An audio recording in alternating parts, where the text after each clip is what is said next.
Welcome to Mingus Marauder Football here on senior night at Mingus Union High School. Jackie Bessler, Kyle Benedict. We want to welcome back Ryan from the Great Woods hunting elk out there. But coming back for Mingus Marauder Football here tonight, a gorgeous night. What's our weather look like for senior night? Right around the mid-70s, about 76 degrees right now, clear skies, and not much wind at all. That is absolutely beautiful. And, you know, if you take a look at the stands are a little sparse for about this time. Pre-game time, the stands are usually a little filler. But most of the fans are down with their kids for senior night, and they'll get to walk out on the field, and it's an emotional time. You've got coaches that are emotional because they've been with these kids for 4 years in a row. You've got the kids that are emotional. This is their last home game, you know, not only for football, but for band, for cheerleading, and the whole 9 yards. And then you've got parents with total mixed emotions here, you know, happy that, you know, their young men and women are seniors and are going to be graduating, and scared because their kids are seniors and going to be graduating. Yeah, it's an exciting time for everybody involved. I mean, as you're trying to keep the emotions in check as a football player, and you want to tell yourself that it's just another game, especially senior night is the last home game of the season, so a lot of times it's very crucial to the season, and you're trying to keep those emotions in check. But as you mentioned, it's a big night for the parents, the coaches, the teachers that are here as well. We're talking band, the spirit line, everybody involved. It should be a very fun night. It certainly shall. When we come back, we're going to get into our Vinny's pregame report, and when we do, we're going to take a look at the seniors on the football squad. We're going to take a look at upcoming events through Mingus Sports and Mingus Opportunities, plus youth football and more when we come back to Mingus Union High School after this.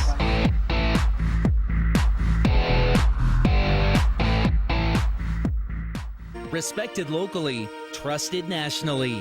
The Ledbetter Law Firm in Cottonwood has a professional team ready to help with personal injury, corporate law, and real estate. Licensed in multiple states, federal and tribal courts, the Ledbetter Law Firm is experienced in healthcare law, education law, and liquor licenses. Selected by lawyers and judges as one of Arizona's finest law firms, the Ledbetter Law Firm on Main Street in Old Town Cottonwood, online at ledbetterlawaz.com. Taylor Waste has been voted the #1 residential garbage service 13 years in a row in Cottonwood and 9 years in a row in Sedona. Why? Because Taylor Waste always offers dependable and efficient garbage service and clean, eco-friendly curbside recycling and positive customer service. Taylor Waste offers a separate recycling container, and our recycling program is clean rather than commingled with garbage. To start service, call your locally owned Taylor Waste, dedicated to providing service tailored to your needs. Are you looking for a different approach to healthcare?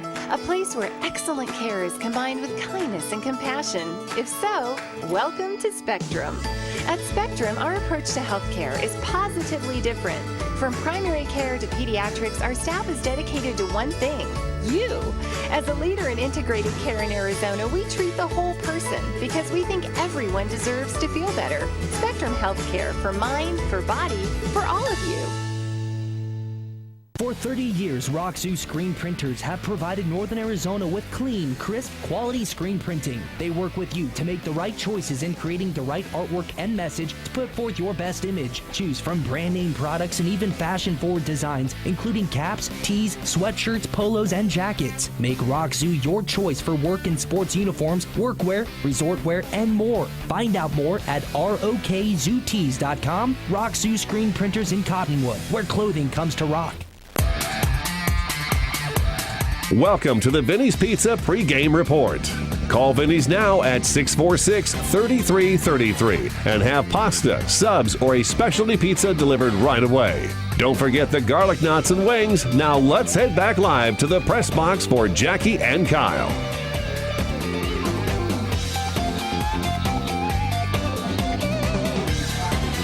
Welcome to the Vinny's pregame report here on senior night at Mingus Union High School. I want to remind everybody, Vinny's does a phenomenal spaghetti and meatball special for $4.99. And not only is that fantastic, I have wandered into the sandwiches. The chicken parmigiana sandwich, absolutely fantastic. Vinny's in the Clemenceau building on the 89A bypass, 646-3333. I give you the number because they deliver, 646-3333. You can even ask him for the Marauder special, which is absolutely phenomenal. Kyle, we have got senior night here and several seniors, a lot of seniors on this Mingus Marauder squad for 2016. We want to acknowledge some of them that you may catch them walking. You will see them on the field. Number 2, Jason Groth. 6, Hondro Stabrith is a senior. Jordan Pollock, Turbo, will be graduating and departing from this squad. Yeah, as well as Juan Ruiz, Trey Meyer, and Cody Merrow. Of course, losing our quarterback with that. We've got quarterbacks coming up for next season, but I'll tell you, it'll be very interesting for Mingus. Nathan Rizzo, Jordan Vincent has been absolutely huge for Mingus. He will be graduating, as well as Trevor Galloway, who has played musical jerseys this year. Yeah. And I'm told he is wearing 53 tonight. Okay, 50, Okay. yeah. There's one of, 6 different jerseys or Right. something this year. Then we get into the big boys, Charles Hardy, Jordan Vincent, and Carter Scott also graduating. Right. Jordan Taylor, another offensive lineman. Chris Smith, great kid. Josh Gelf, defensive end. And Stephen McClanahan will all be graduating this year. Lots of things going on with Mingus as, you get to this part of the year in the school year, and things are all going on left and right. Want to say congratulations to Coach Bob Young, Arizona Health and Physical Education 2016 High School Physical Education Teacher of the Year. Congratulations. Also coming up October 28th, Peter and the Starcatcher debut. And that will be in the Mingus Auditorium, and that will debut on the 28th. I think it goes through like November 5th or November 6th. So lots of opportunities to catch that show at Mingus Union High School. Coming up, volleyball the 24th and 25th. Next swim meet for Mingus is the 27th. The FFA National Convention in Indianapolis, the 18th through the 23rd. And coming up Saturday the 22nd, the John Udenich Memorial Golf Invitational. And it couldn't have been named for a better individual and huge supporter and contributor to Mingus Union High School. Yeah, a lot of different stuff going on. I mean, just looking at sports, outside of sports, you got Peter and the Starcatcher as well, and there are a lot of great stuff. Moving on to the Lobos Tuesday's game. Lobos were at Northwest Christian, and they won 36-28. Their next game game is Tuesday at home versus Camp Verde. So that'll be great for the Lobos coming up. We've got youth football championships coming up on November 5th, Saturday, November 5th. And quite a few of the Cottonwood teams will be participating. They're already in the tournament. Round 1 of the NAF playoffs has the number 1 Cottonwood Colts.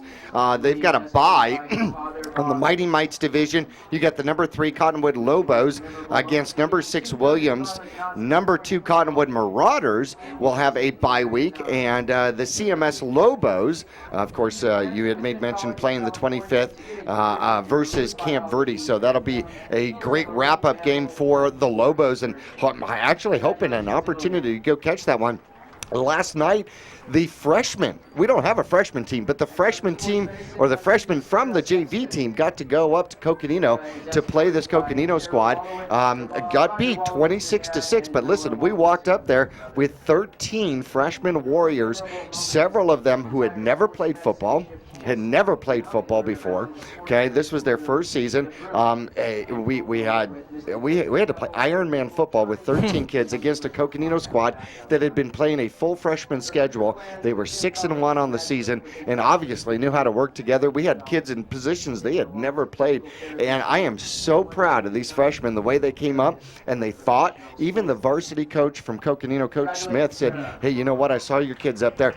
They had heart. They just kept fighting and fighting all the way through. Wow, I mean, 13 guys, and you look at 11 on the field at a time, so you got almost pretty much everybody playing both ways up there at 7,000 feet. We talked about the elevation issue and what kind of the difficulty that comes along with that elevation, but great to see. I mean, and you mentioned some of those kids not much time on the field, so they're getting that as freshmen and playing extremely well, and then when you get kudos from the opposing varsity coach as well, that's always a great sign. I agree, indeed. I'll tell you what, we're going to take a quick break here in the Vinny's Pizza pregame report. When we come back, exciting stuff. We're going to start getting into the playoff picture and what it looks like, what we need to have happen for the Mingus Marauders. We'll be back after this.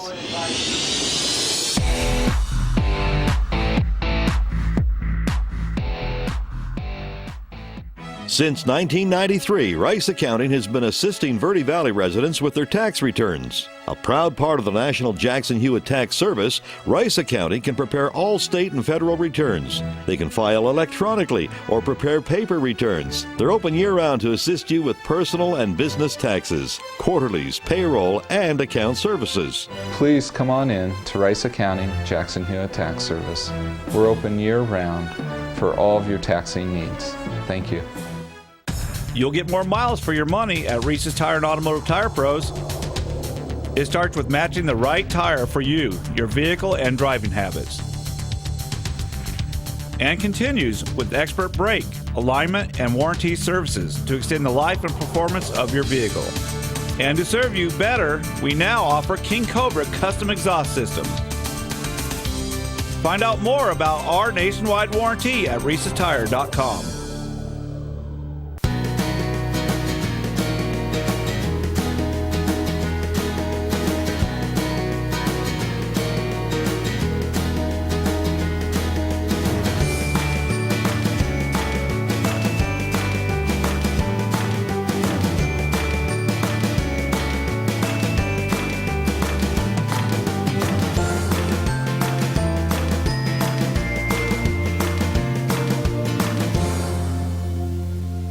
Cheerleading, tumbling, gymnastics.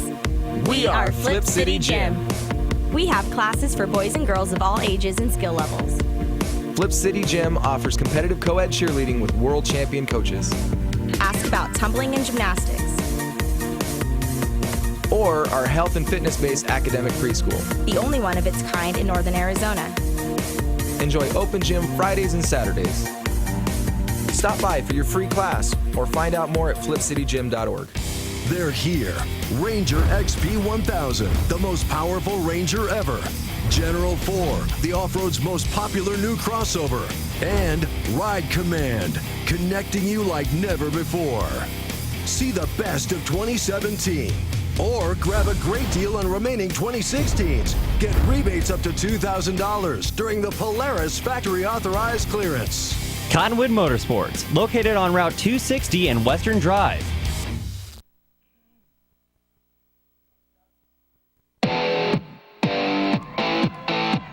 Back here for senior night as the big nose guard for Mingus Union High School, Stephen McClanahan, walking out on the field for senior night. What a thrill it is as the parents get to join their sons and daughters, as we've got cheer and band and football and everybody going in alphabetical order, I believe. Why is it always alphabetical order? I don't know. But nonetheless, something has to be in order in some fashion or form, just like the segue, just like they would have in order for the playoff rankings. How about that? Yeah, that was pretty good. That was almost seamless. I didn't even know where you were going there. Really?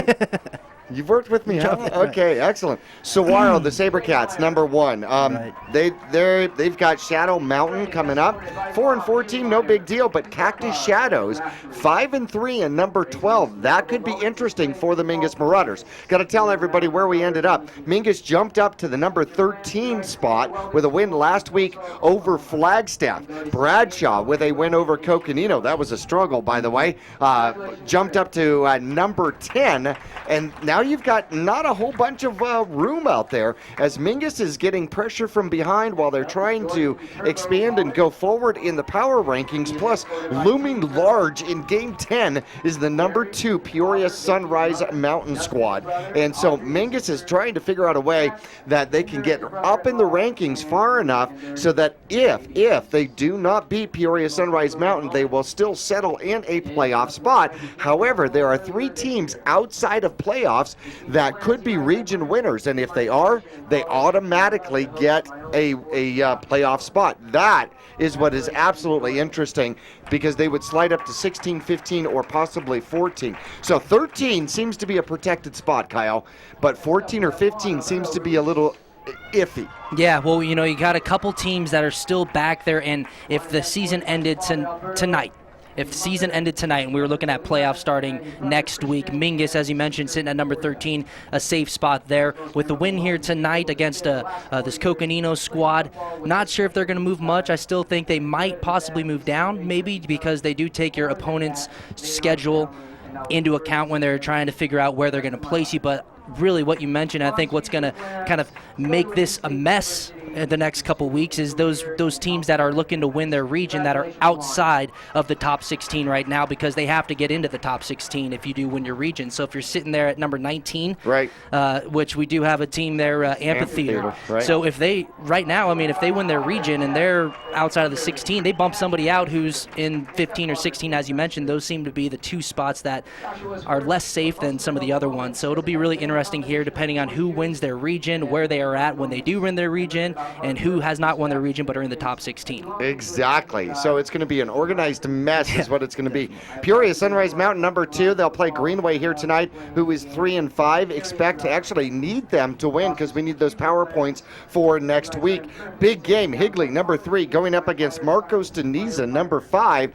We need a win from Higley over Marcos de Niza to help us with the power points. They'll finish up the season with Seton Catholic. Now, Catalina Foothills has a region title game, if you will, here tonight with number 6 South Point Catholic, who is 6-2. Now, the good point is we're talking 4-6, so both of those squads are already in the playoff.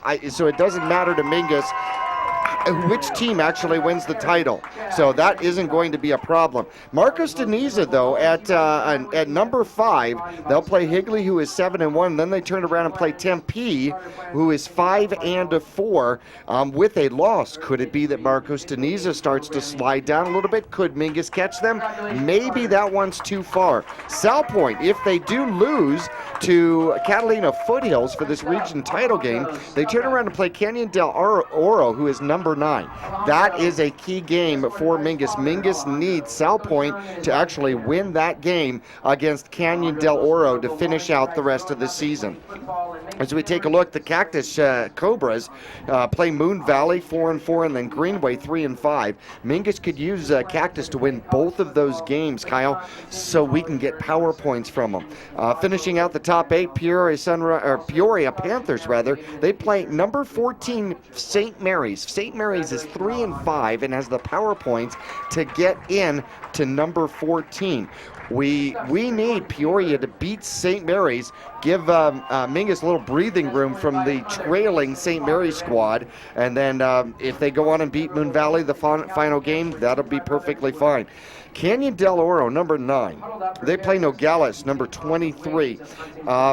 We actually, if they lose to both Nogales and South Point Catholic, Mingus will most assuredly jump them in the playoff picture. Everybody moving behind you is going to make up for anybody that's moving in front of you. You know what I mean, Kyle? Right, yeah, definitely. I mean, basically, you want the people in front of you to start losing because you want them to fall back, and you hope that the way the stars kind of align, you get to maybe jump forward a couple spots. And what we talked about with Mingus right now, they're looking to move up a little bit just to be a little bit more safe. Yeah, I agree. Bradshaw, they've got Mojave and Prescott here tonight. Right. That Prescott game, the last game of the season, could be absolutely huge for them. If Prescott wins that one, we would have a virtual Grand Canyon region tie. Tiebreaker would go to Bradshaw on the basis of their record. They would have a better record than Mingus or Prescott, unless Mingus pulls an upset over Peoria Sunrise Mountain, and then we'd have to look at a different tiebreaker. Dysart has been really unchallenged. They are 7-1 on the season, 7-1 on the season. They'll play the 2-7 Cortez Colts, and then they finish out with the Coronado Dons. Okay, no big deal. Except the Dons are also undefeated in the region. So that would be a region game, Kyle. And if by chance Coronado wins that game over Dysart, then the number 30 team in the power rankings would move up and automatically get into playoffs. That's what we were talking about. Cactus Shadows, we could use some power points from them. And they play Thunderbird, number 17 here tonight. It would be huge if they actually took down Thunderbird and gave Mingus a little bit of breathing room from behind, but then they finished the season with Saguaro. Ouch.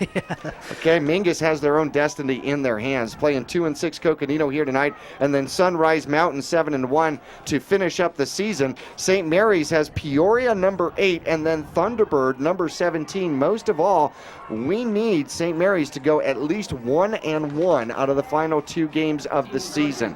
The Mingus Marauders coming out, or pardon me, the Coconino Panthers coming out of their locker room first, taking the field, which means that we got to get through this quickly. Buckeye should have their region tied up. They've got Yunker number 2-7, and then they'll play number 25, 4-4 Estrella Foothills. Guess what? That's another region game. Estrella Foothills is undefeated in the region as well. Number 16, Casa Grande, has been falling back. They will go up against Seton Catholic 4-4, and then they'll finish with 2-7 Palo Verde Magnet. And would actually like to see a little breathing room from behind there. Thunderbird, we had mentioned, they've got Cactus Shadows and St. Mary's, so if they win both of those squads, they probably earn their way into the playoffs. Tempe is sitting number 18. They only have one game left. It's the last game of the season against Marcos de Niza, and I tell you what, that's going to be a tough game for them. Amphitheater is number 18 and 21, Pueblo Magnet. One of those teams is going to win their division and get into playoffs, both of them outside the pictures. We got to take a quick little break here in the Vinny's Pizza pregame report. We'll return to Mingus Union High School right after this.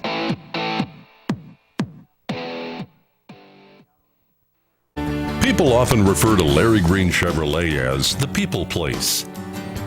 Keeping that reputation is a priority in the community and with every customer that comes through the door.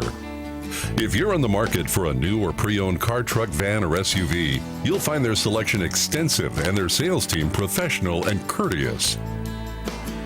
You can also count on excellent after-sales service. Visit Larry Green Chevrolet on Highway 260 next to Walmart in Cottonwood.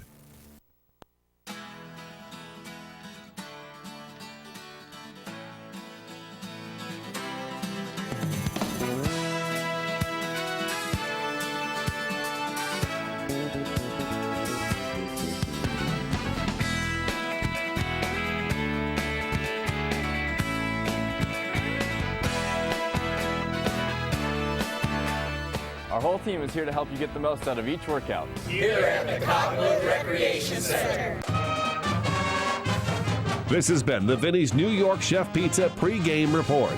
Call Vinny's now at 646-3333 for pickup or delivery and have delicious pasta, subs, or a specialty pizza ready to go by game time. Vinny's Pizza, located at 516 East State Route 89A in Cottonwood, will return for kickoff right after this.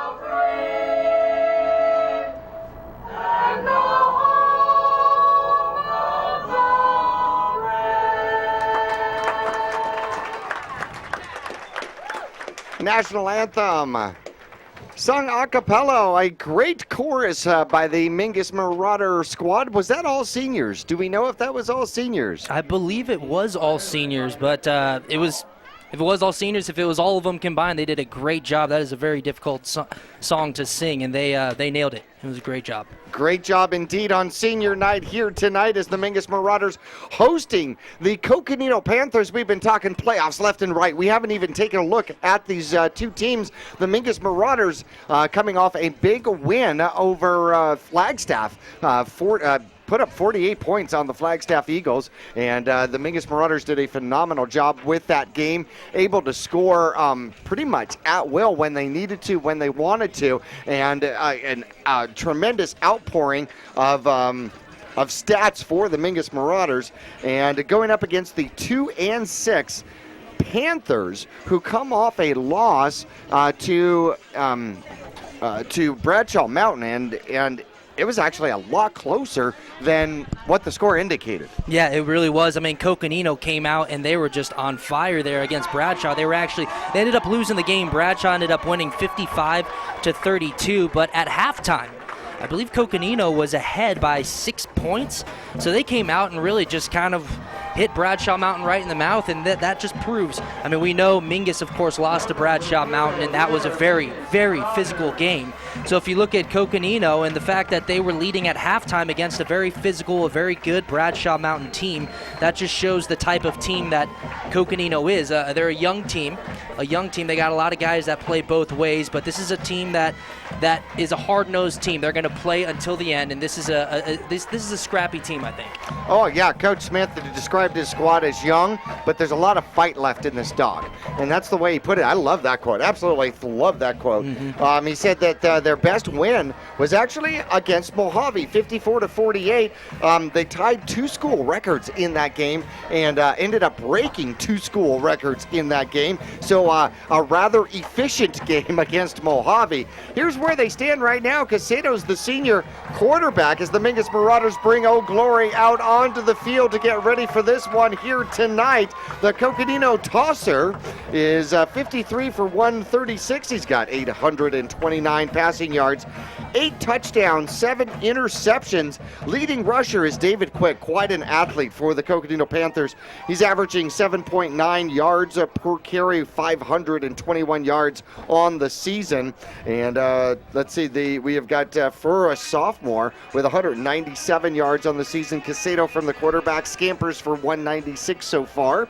And a couple of other guys with over 100 yards rushing. They average 4.9 yards per carry and 163 yards per game. Leading receiver, Baca, number 17, 290 yards receiving on 15 receptions. And Atwater has got 45 receiving yards. Their turnover ratio, a -5 on the season. They've given up some interceptions, 7 of them, and lost 6 fumbles to go along with it.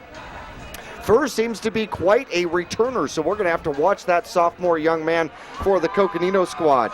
5 sacks on the season. You would expect that to be a little bit higher, to go with 2 interceptions and 6 fumble recoveries for the Coconino Panthers. They've struggled in the PAT category. 9 for 18 is Casado. However, he's 2 for 2 for field goals on the season, and they've got 12 rushing touchdowns versus 8 passing touchdowns on the season.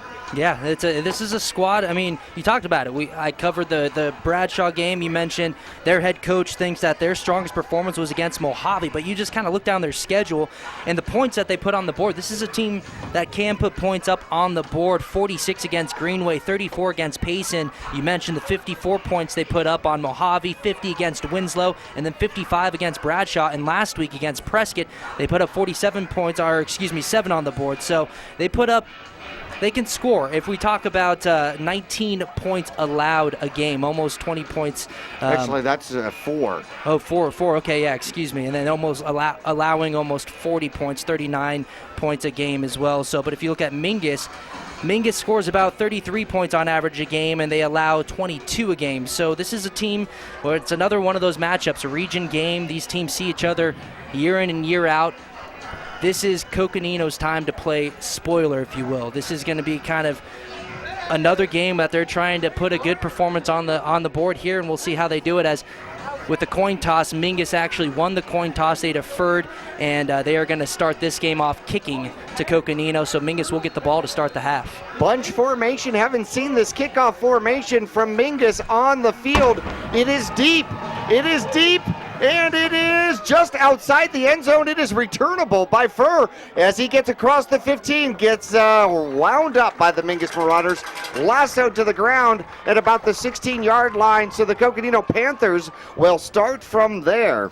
Ty Furr running that one back, and he will turn around and play receiver for his squad. Coach Smith said that this is a very talented young sophomore. Mingus knows all about that, having young sophomores, especially on the defensive side of the ball. Definitely, and speaking of one of those sophomores for Mingus, number 16, Alex Nelson, had a nice tackle there on the opening kickoff. There is the handoff, and trying the right side and then breaking away is David Quick, the senior. A rushing leader for the Coconino Panthers, gets a pretty good rush to start off. Give him 7, so second and a long third. Give him 6. 2nd and 4. And Coconino very quickly back to the line. Spread formation. They put Furr in motion, and they do hand it off to him as he gets around the corner, cuts once, and then runs into a Mingus Marauder. A heads-up tackle out there, but not until he gets across the 32-yard line for a first down. Yeah, another nice tackle on the outside by, I believe that was number 15. That's Chaz Taylor, defensive back on the outside there. Again, the play by the defensive backs so far this season has just been extremely well, making tackles, making plays defensively. I formation, second back bounces to the outside. Mingus able to corral it, but he keeps the legs going. David Quick picks up another 5. So 2nd and 5, the line of scrimmage now the 36-yard line. Yeah, and this Coconino offense is an offense that another one that wants to run the ball first, but they can't throw the ball. They have 961 yards in the air. David Quick, their running back, also an option out of the backfield to pass. And he does indeed. Quick pass to the outside. David Quick with the reception, thrown out of bounds, and no flag on it. And he'll pick up enough for a first down on the quick pass out there. Picking up first downs here. This Panthers offense starting to move the ball here, and this is a team that if they can get out to a quick start, it's a scrappy team as we mentioned. They want to get out, get to a quick start, kind of hit you in the mouth a little bit, start off that physicality, and they're starting to move the ball here early. Handoff. David Quick finds a hole on the left-hand side, breaks it out, and Mingus able to finally contain him, but he picks up another 12.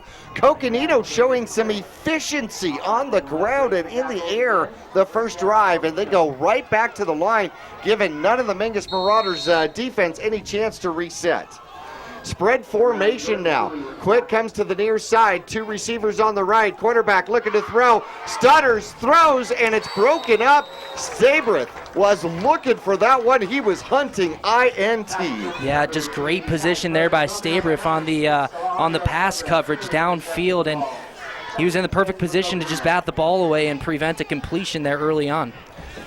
2nd and 10 now. That's the first time they don't gain positive yards on a play. The line of scrimmage, the Mingus Marauder 46-yard line. Mingus learning already back out to their defensive positions quickly. A longer huddle this time. In fact, the first time we've had a huddle. Spread formation with the eye in the backfield, and the second back gets it and runs into the Mingus Marauders defense. Stabrith got a hold of him and looked like Streck made first contact out there. Yeah, just a nice job sealing off that right side of the line there, the defensive end, and then you also had the outside linebacker out there preventing anything from going outside. Number 24 on the carry there, that's Crenshaw. He's a junior for the Panthers. Quick pass coming to the near side, and nobody was ready for it except for the quarterback, and Casado puts his squad in 4th down, so it'll be 4th and 9 from the 43-yard line. And it looks like, I got to imagine with that many substitutions, that would be a punt team coming out. Yeah, all new personnel. I mean, everybody seems to be new out there on the field, just switching players out. But that's a nice job by the Mingus defense. After the Panthers got a little bit of momentum, got into Marauders territory, Mingus kind of ended up sticking their ground and forcing a punt here. I think they just had to get used to that quick play and quick set at the line of scrimmage. Taylor back for the punt. It is high. It should be returnable. And he calls for a fair catch and gets hit anyways. And Taylor immediately calls for the flag and doesn't get one. And the line judge on the near side says that was a love tap. That was number 20, Tanner Fulcher, who gave that little love tap, and I think he was trying to hold back, and maybe his momentum was already too late, committed to making the contact there, but no flag gets called, and Mingus starting the ball on the, looks like the 16, 17-yard line. Different offensive line here tonight. Jordan Vincent out, injured. Galloway takes over at the center position. Your guards are Hardy and Taylor. Josh Scalf will play one tackle, Carter Scott the other, and Growth will dive forward with a quick 7. And just like that, Mingus says we can run the ball too. Yeah, and what a guy to give the ball to kind of establish that as Growth. He comes into tonight just running the ball extremely well. He has 4 games with 100-plus yards in that game. He's averaging 113 yards, almost 114 yards a game. Tight formation for the Mingus Marauders. Meyer over center, takes the snap and holds it himself. Gets it around the corner. He'll have the first down past the 30 out to about the 32. So another run of 7. And the Mingus Marauders moving the ball. They bit on Growth. Yeah, that was just a very nice play. They go first play of the game to Growth to that left side of the line. He picks up a good gain, and then Meyer just reading the defensive end and the outside backer sees they bite on Growth, and he decides to keep it himself, picks up the first down. So it's been a couple of games. If you remember, Galloway started the season at the center position and makes a huge hole for his running back, and Growth dives forward across the 40 near a first down, and we're going to have to see where they're going to mark that one. The near side judge has a gain of 8. The far side judge had a gain of 10, and the umpire chooses the near side. So give me. Nice hole there by the offensive line. They've been playing extremely well. The offensive line all season, just creating huge holes for these running backs. Mingus puts a man in motion. Meyer looking to pass. He's got some traffic back there. Puts it up. He's got a man wide open. And unfortunately, Link unable to hang on to it. Yeah, Link was in the middle of the field, wide open. A very nice job as we watch the replay on Verde Valley TV. Nice job of Meyer feeling the pressure coming off of the edge, stepping up into the pocket to avoid that pressure. Delivers a nice ball to Link, and Link maybe just too open to bring that one in as that touched his hands and fell to the ground. All right, shake it off, young man. Shake it off, shake it off. Happens to the best of us, especially old guys like me. Mingus comes out, 2 receivers to the right. In fact, they're loading up heavy on the right. Mingus puts one man in motion, and there's the snap, and through is the dive, and Growth has the first down up to the Mingus Marauder 45-yard line. 8:05 left to go here in the first quarter. Still knotted up at zeros. Mingus with their first drive moving the ball a little bit. And David Quick, I hope. Oh, no, he's tying his shoe. Oh, I'm glad he's not injured. Okay. Yeah, David Quick was in on that tackle. Bro was one who brought Groth down. He's, of course, their running back who we've been talking about in that first drive. They kept giving the ball to him. He also plays free safety, came flying up, made a really nice tackle, diving tackle on Groth. Mingus set up at the 45-yard line, the top of the M, and they're going to hand it off. The pitch goes to Groth around the corner. He's got blocking. Gets caught from behind by David Quick. 2 tackles, 2. And it'll be close to a first down. I think he's got it. Yeah, they're moving the chains. He's got 10. Yeah, set up very well. A pitch to the right side of the line. He had a lead blocker, and then he had another guy out there helping to kind of kick out the cornerback, and the cornerback was able just to kind of squeeze down that hole enough to prevent a huge gain for Groth, but he picks up the first down, and that's what they needed, keeping the chains moving. Mingus with their first visit to Coconino territory. Meyer stepping back, avoids the rush, throws the ball downfield, has a man absolutely wide open, and it looks like it is Ruiz with the touchdown reception. A 45-yard bomb as the cannon goes off near Old Glory. Another familiar play as he fakes the pitch to the outside, and again, avoiding pressure, steps up into the pocket, delivers a nice ball to a wide open Ruiz in the middle of the field. Ruiz brings it in for a touchdown. Mingus striking first here early. Well, the quarterbacks for Mingus only completed 2 passes last week against Flagstaff. They both happen to be touchdown passes, as Meyer looking for the extra point. Kicks it deep into the night, and it is good. The PAT streak continues. Mingus with 7:21 left to go in the first quarter, leading Coconino 7-0. We'll be right back after this. People often refer to Larry Green Chevrolet as the people place. Keeping that reputation is a priority in the community and with every customer that comes through the door. If you're on the market for a new or pre-owned car, truck, van, or SUV, you'll find their selection extensive and their sales team professional and courteous. You can also count on excellent after-sales service. Visit Larry Green Chevrolet on Highway 260 next to Walmart in Cottonwood.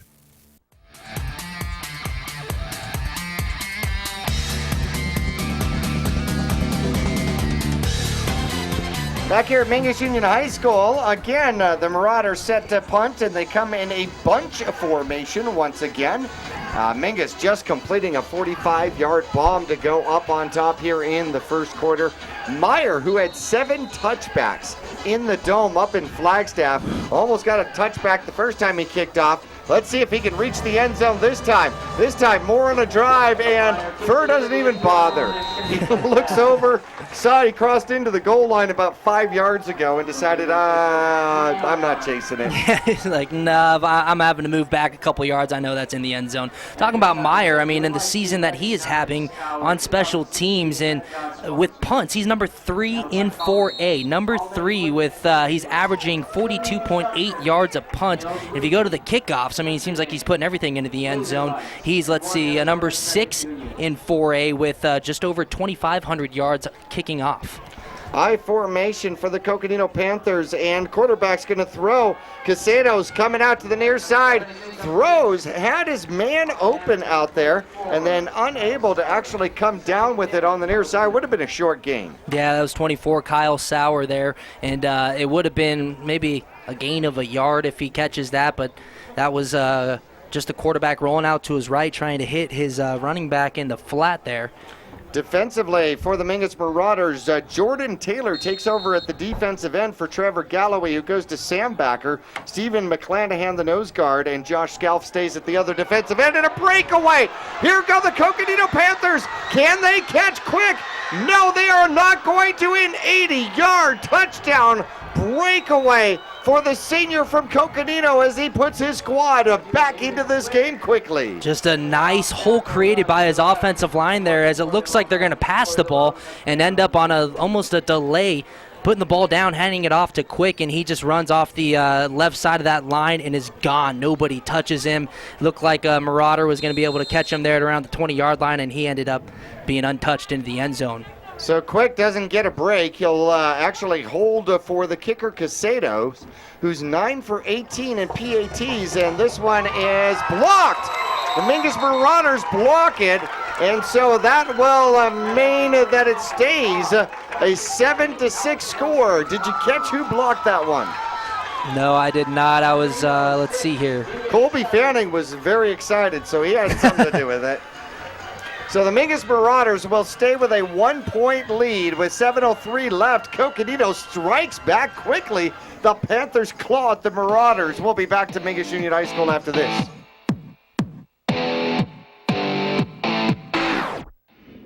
People always ask us, what does being a dealer for the people mean? Being for the people is a simple idea. We believe everyone deserves to drive a nicer, newer car. That belief drives the entire team at Oxendale Chrysler Dodge Jeep Ram to care more, to try harder, to work smarter. We're dedicated to helping you find or fix the perfect car for your life and budget. Whatever is keeping you from driving the car you want, we guarantee we'll try our best to help you. We're Oxendale Chrysler Dodge Jeep Ram, and we're a dealer for the people. Visit us at our store in Cottonwood or see all our deals at mattsays.yes.com.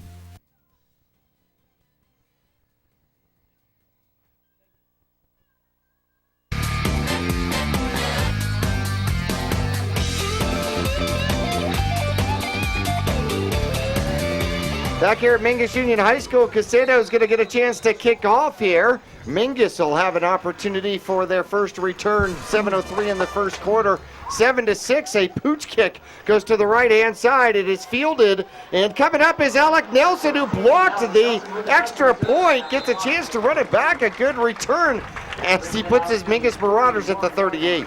Little extra pep in his step there after blocking the extra point. Has a nice return there to get his Mingus Marauders offense starting their drive in great field position.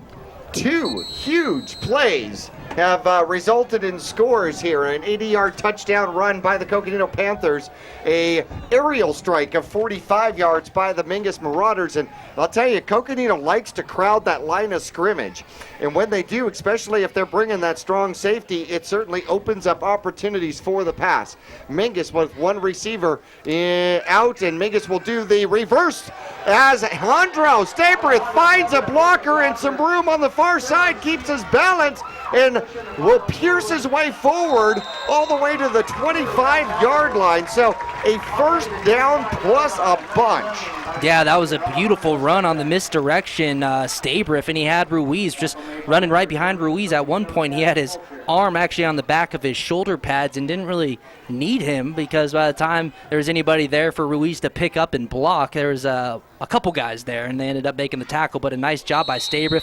Another huge gain for the Marauders on the ground. Slightly above his average of 6.7 yards per carry. He got 36 on that one. Mingus at the 26-yard line will keep it himself as Meyer, as he comes around the corner. Will he be able to get to the corner? Yes. Shakes off the cornerback and is able to run it in. And so Mingus in two plays comes right back as the cannon resounds across the Verde Valley. Well, this is the second time Myers picked up good yardage on just keeping it himself. He gets into the end zone there, and actually Groth took a shot once he ran up to the middle by number 40, the big guy, Zach Christopher. He took a shot and he didn't even have the ball. That was a nice read by Meyer to keep it himself and get into the end zone. 26-yard run puts the touchdown on the board. The kick is up and good, so 6:23 left to go. Mingus in two plays retaliates against the Panthers, making it 14-6. We'll be back after this.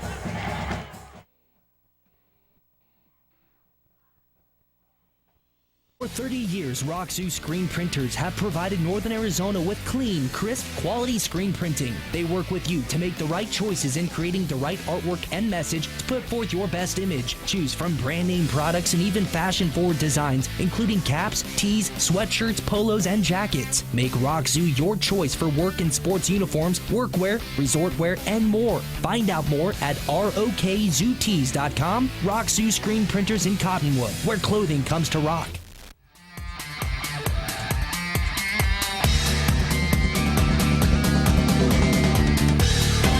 Well, Mingus looking to kick off three times. We've had three scores, and let's see, we are not halfway through the first quarter.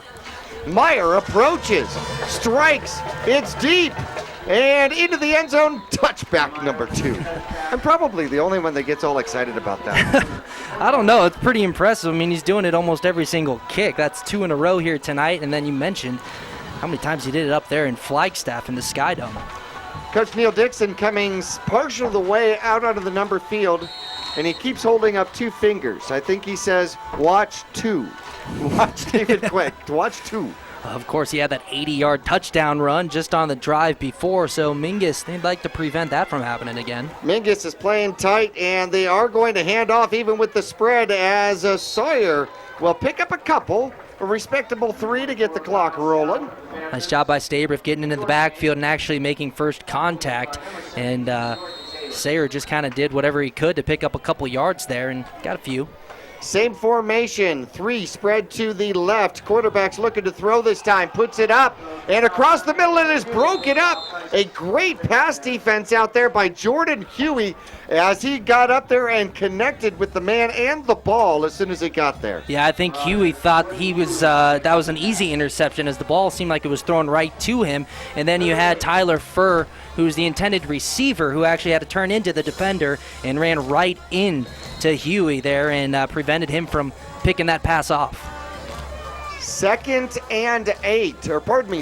and 8. The Coconino Panthers at their own 22-yard line. Quarterback looking to throw. He's hit as he's thrown, and it sails the ball high. I think McClanahan got a big paw on the Panther and redirected the ball as it was shooting from the cannon. Paw on the Panther. Big paw on the Big Panther. paw on the Panther. Big paw, yes. So this will be a punt. The first 3 and out. What is this? First 3 and out of the game. The Mingus Marauders will get the ball back quickly. And punt returner will be Chaz Taylor, who is increasingly dangerous as he proceeds in his career here at Mingus Union High School. He's going to let this one go. That one did not look good, but it's going to have a pretty decent roll. It'll get out of the way out, stop already, out to the 37-yard line of the Mingus Marauders. So if you think about it, a pretty nice, decent punt out there of about 43 yards, close to his average. Yeah, no, it really was. I mean, as I think a couple weeks ago, we had a low line drive punt that ended up being almost a 50-yard punt, and it, I think, hit the ground after 15 yards. So on the stats, it doesn't really show you how high it went, how far in the air it went. All they know is that it went over 40 yards. That's what I like stats that way. I do. Mingus, 3 receivers to the right-hand side. One man comes in motion, and quarterback's looking to throw. Myers has a wide-open man on the wheel route, makes the catch, and almost gets away from one defender out there. So coming out is Ruiz, who's having a phenomenal receiving day. He caught the touchdown earlier, and he'll pick up phenomenal yardage on this one. Well, he's got almost 30 yards on this reception. Yeah, he was just lined up tight in the slot position and ended up going out directly, kind of parallel with the line of scrimmage, and then shot up, as you mentioned, with that real wheel route and was wide open there. A nice, easy toss and catch for Meyer to Ruiz. And Ruiz, as you mentioned, a big night already in the air for him. 34 yards on that one, and Mingus will be back to the ground game and shooting out and almost getting away as he puts his shoulders right into the leg pads of the growth out there. He'll have about 4 yards before he gets driven back. Yeah, driven back, too. That was just a nice stop there by the I mean, he picked up a good yardage for first down there, but they laid a hat on him there to kind of stop him from getting that first down. But real quick, I'd like to thank Cottonwood Motorsports with Polaris ATVs and Victory Motorcycles, as well as Spectrum Healthcare for mind, for body, for all of you. Mingus back to the line quickly. 2 receivers to the left-hand side, the far side of the field now, and they will hand off, and breaking away and stumbling to the outside is Growth. I don't know how he got away, but he'll pick up the touchdown. Hit me once, Mr. Weeble Wobble will not go down, and it becomes a 26-yard touchdown run. That's back-to-back 26-yard touchdown runs for the Mingus Marauders. There were 3 Coconino Panthers that had him. Well, you know what I think might have happened there is it was just a straight run up the middle, but Meyer has had so much success tonight, one including a touchdown where he keeps it himself and runs to the outside, and Growth doesn't even get the ball. That time they give it to Growth, and it looked like you had a couple defenders looking to Meyer, and Growth kept it for a touchdown. Speaking of Meyer, he keeps the streak alive. Another PAT through the yellow sticks pointing upward, and Mingus has taken the lead over Coconino 21-6. We'll return to Mingus Union High School after this.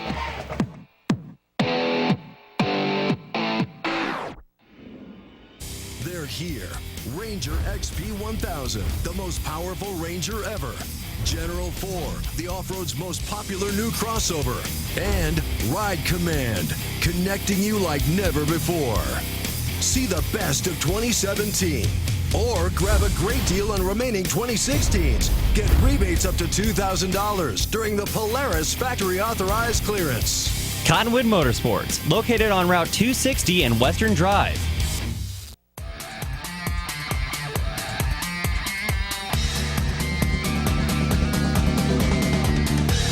Still first quarter, almost 4.5 minutes left to go, and there's been a bunch of scoring so far. Mingus leading 21-6 over Coconino. Myers strikes, it's far, it's deep. It could be, it might be. Oh, it's returnable. And here comes Furr for the Coconino Panthers, gets a block, and then gets corralled at about the 23-yard line.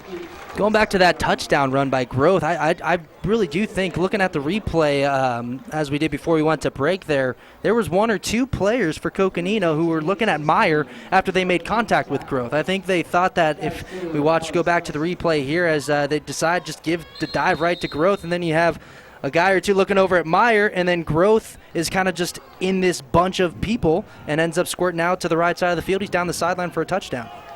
Sometimes it's hard to follow the ball, and Mingus is good at that. Zone read by the Coconino Panthers, and Mingus able to cut down the zone. And from the bottom of the pile, let's see who gets up running the ball.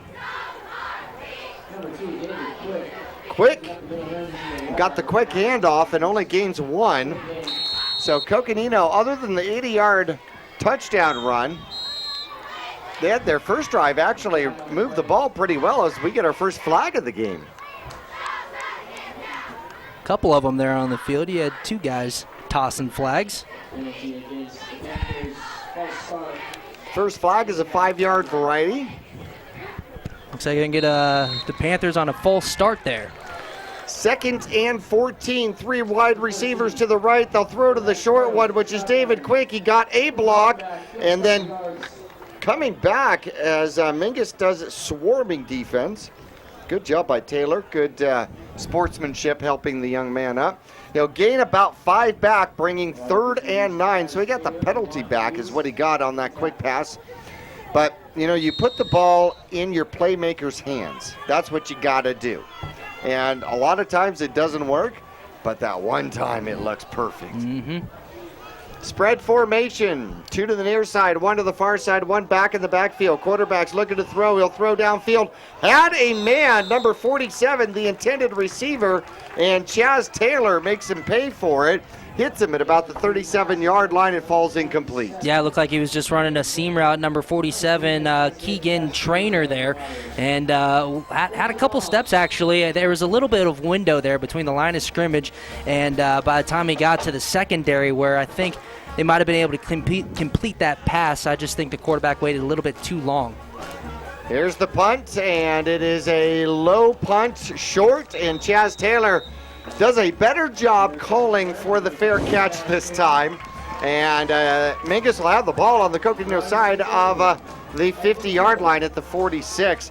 Some of the stats for the Mingus Marauders offensively: Jason Groth, 94 carries coming into this game, almost 800 yards.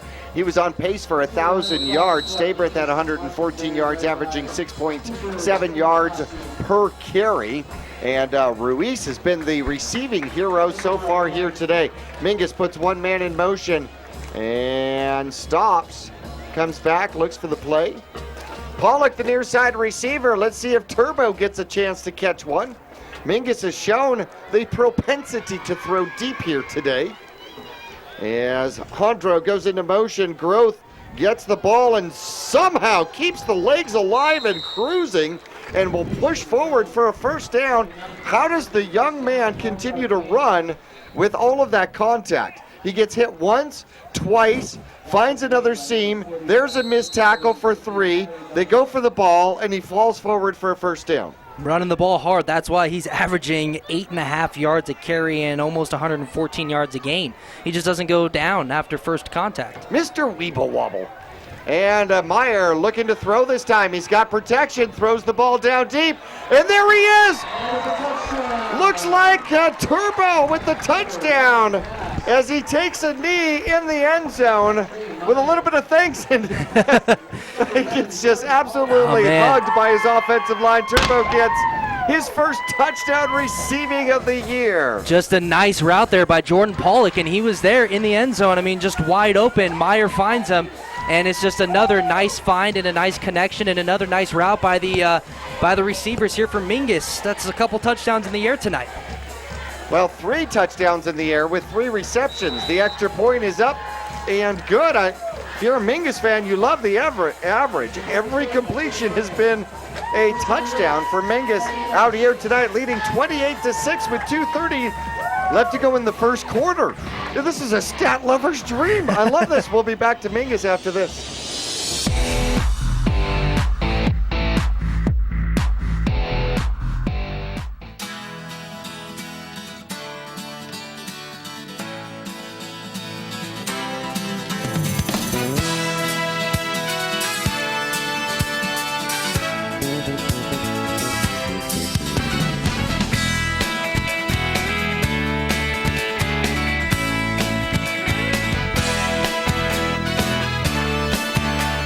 Our whole team is here to help you get the most out of each workout. Here at the Cottonwood Recreation Center.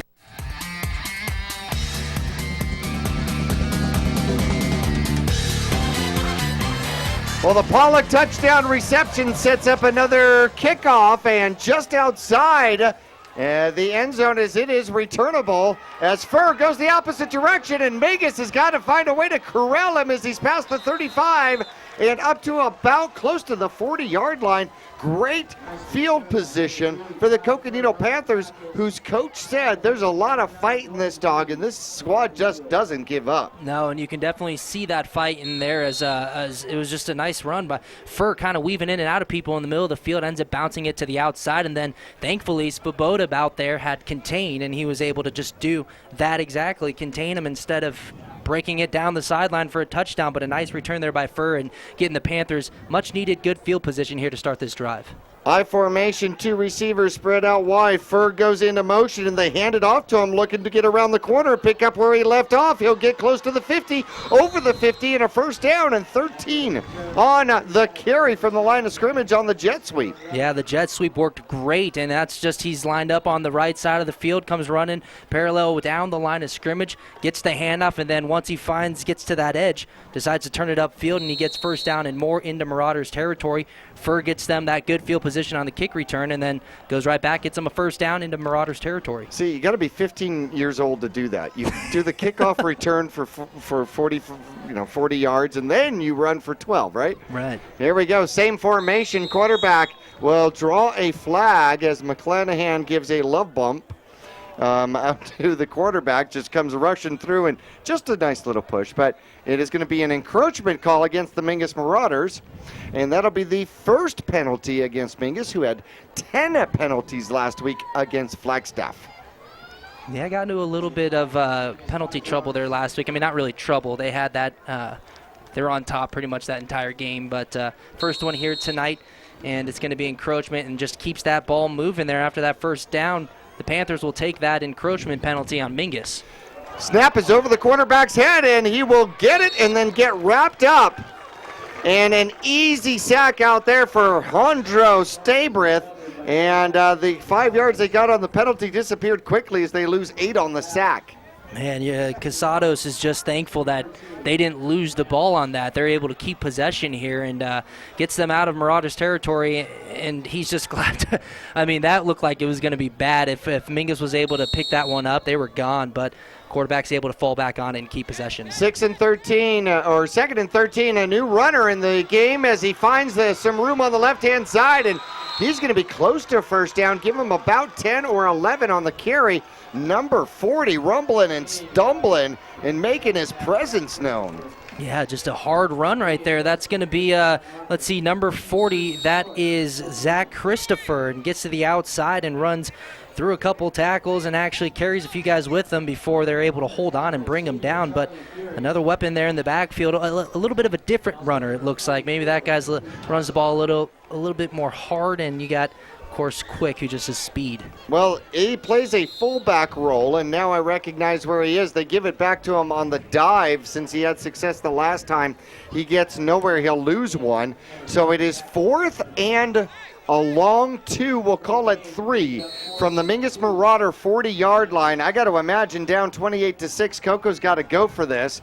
Although they may wait for the first quarter to run out because they'll get a timeout at that particular point to put a particular play into the squad, and I think that's what they're going to do. 2 seconds left in the first quarter, and there's the end of the first period. Holy cow, fireworks, 34 points on the board here in the first quarter, according to the Cottonwood Parks and Rec scoreboard on Verde Valley TV. Mingus on top for senior night, 28-6. We're back after this.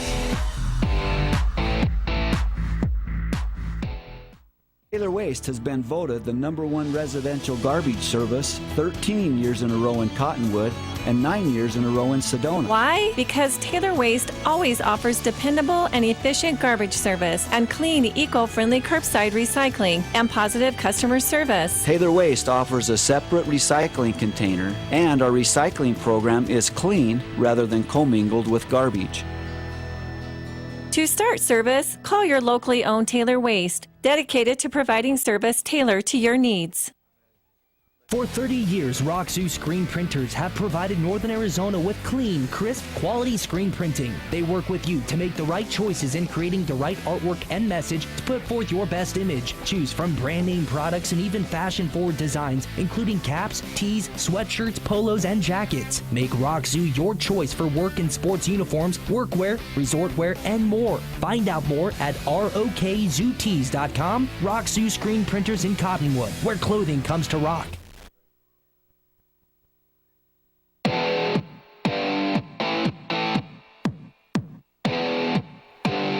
Fourth down play and conversion attempt out here by the Coconino Panthers. And it is going to depend on the spot of the ball. They give the ball up the middle, and it looks like it is going to be short. So the Mingus Marauder defense holds and will get a turnover on downs.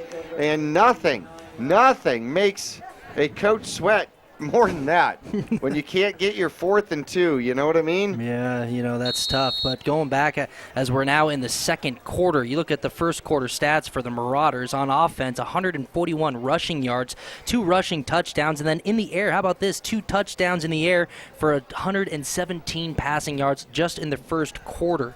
Big first quarter in the ground, on the air there for the Marauders. I'm going to go on record that every home game should be senior night. As Mingus, I think, moved, and it is going to be a timeout. We're going to start the second quarter with a timeout by Coconino. We got 10 seconds in and haven't gotten a Mingus Marauder play yet. We'll return to Mingus Union High School right after this.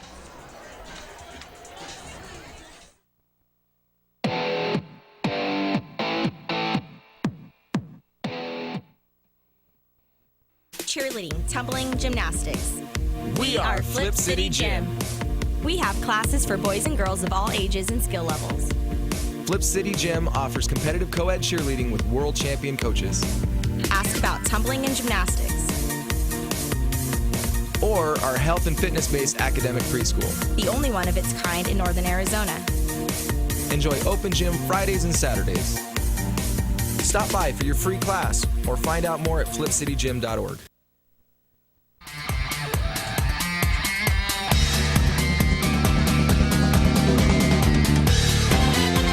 Well, here come the Mingus Marauders. I want to remind you that Jordan Vincent will return for Peoria Sunrise Mountain next week. Galloway's got center duties, and Josh Scalf has his left tackle duties out there, and both performing admirably here tonight. And the handoff goes to Growth, and they try the left side, and he will keep the legs rolling and get close to midfield, out to about the 46-yard line, bringing up 2nd and 3rd. And you made mention of some of the yardage out there for the Mingus Marauders. Well, 79 yards of it belongs to Growth. Yeah, and Growth is just, running the ball hard. He had number 24, Kyle Sauer, kind of just hanging onto his legs, and Growth just with the other leg kept moving forward for positive yardage while he's dragging number 24. Two-ticket ride, and a quick pass out there by Meyer. Meyer finds his man downfield. That's Stabrith trying to get to the outside. He's trying to get past Furr, and he'll finally get tackled just outside the 10-yard line.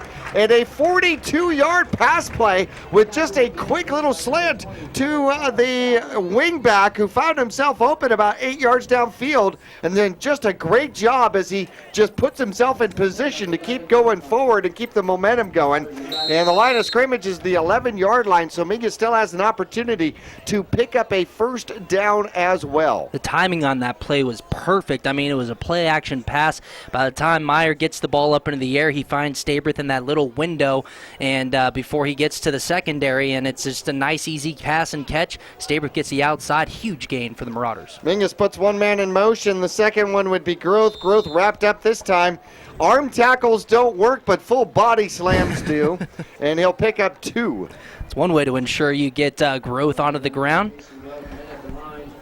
81 yards, as he is the closest Mingus Marauder to being on pace to 1,000-yard back. We haven't had a 1,000-yard back in quite a while, so he's got a definite shot of it as he's approaching 900 yards. Mingus, one man in the backfield. Meyer looking to throw. Now he's got to scramble, gets to the other side, and then throws into the corner. Had a shot at Ruiz, and then there's going to be a holding call. So that'll back up the Mingus Marauders and bring them back to about the 17-yard line, bringing up a second and about 16 against Mingus, if that's where the flag is. Yeah, well, you know, Meyer was just kind of out of the pocket there and was rolling out to his right and had Ruiz in the end zone, back of the end zone, kind of running right along with him. And Meyer delivered the ball, and Ruiz had to dive for it, and it was just a little bit too wide for completion. So, new line of scrimmage, the 19-yard line. Mingus has to get down to about the 1. Anthony, how are you? You and I need to talk. Yes, and the Mingus Marauders coming back out onto the field. 19-yard line, the line of scrimmage. Second and, well, almost goal, but they can pick up a first down. They've got 2 receivers out, 1 to either side. Ruiz goes into motion, and the second back gets the ball and then puts it down. Alejandro Stabrith looks like he got it back as number 1 trying to steal it away from him, and Stabrith says, no. So 24-yard line on the 4-yard fumble, but Mingus does get it back, bringing up third and definitely long. Just never quite got the ball in the basket there, did he? No, yeah, it just wasn't a clean exchange of the ball there in the backfield. They send Ruiz in motion, they fake it up the middle, and then you have almost on the misdirection Stabrith, and just that exchange between Meyer and Stabrith wasn't clean enough, and the ball got on the ground. And now it looks like Myers is going to throw. He's got to scramble a little bit, throws it over into the corner and trying to come back to the ball. Looking for a flag is Pollock, and he definitely had an argument on that one because the ball was intended for Groth. However, it was underthrown. Groth was trying to come back to the ball, but the defender had his back to him the whole time.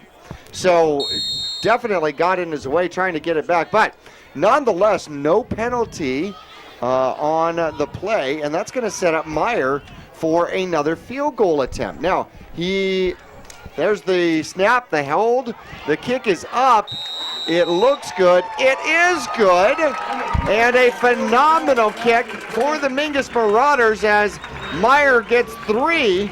Couldn't get 6 by throwing it, but he'll get 3 as he'll pick up a 41-yard field goal attempt out there. Yeah, and you'll take that. Anytime you can get points on the board, you will take that for sure. But Meyer showing that accuracy and the strong leg again, that 41-yard field goal. Nice job. 9:15 left to go. Mingus extends the lead 31-6. We'll be right back after this.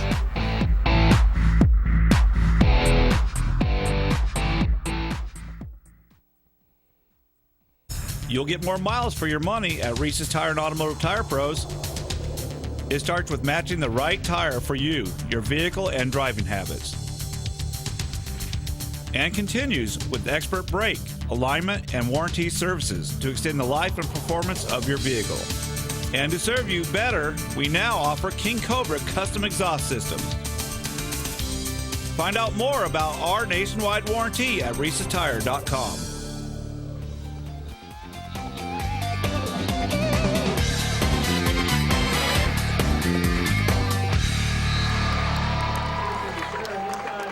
Well, Sabota puts it into the return as Furr only gets back to the 9-yard line as Mingus kicks off. Meyer kicked it down to about the 2. Furr had something returnable, and Sabota, I think he was shot out of the last cannon touchdown. I swear, he was flying. Yeah, just pinning the offense down at around the 10-yard line. Nice job there. By a nice kick by Meyer and then Sabota just to get down the field making that tackle. Third field goal of the season for the Mingus Marauder kicker, making it 31-6. And here come the Coconino Panthers. They're going to try the left side. It goes forward and then back. And they'll give him about 1. He'll get out to about his own 10-yard line. Nice job by the Marauders defensive line. Nowhere to go. It was running into a wall as you had 4 guys in there on the tackle for the Marauders. Again, the defensive line getting good penetration here, playing tough and playing physical football once again. Quick gets the call for the Panthers, and he only picks up 1 out there. Now, I got to throw out that we have 2 missed field goals for the Mingus Marauders. One was like 46 yards, and one was 54 yards. They go in the stats as missed field goals. However, that was more Meyer going, Coach, I can do this, I can do this, I swear. And he had the distance.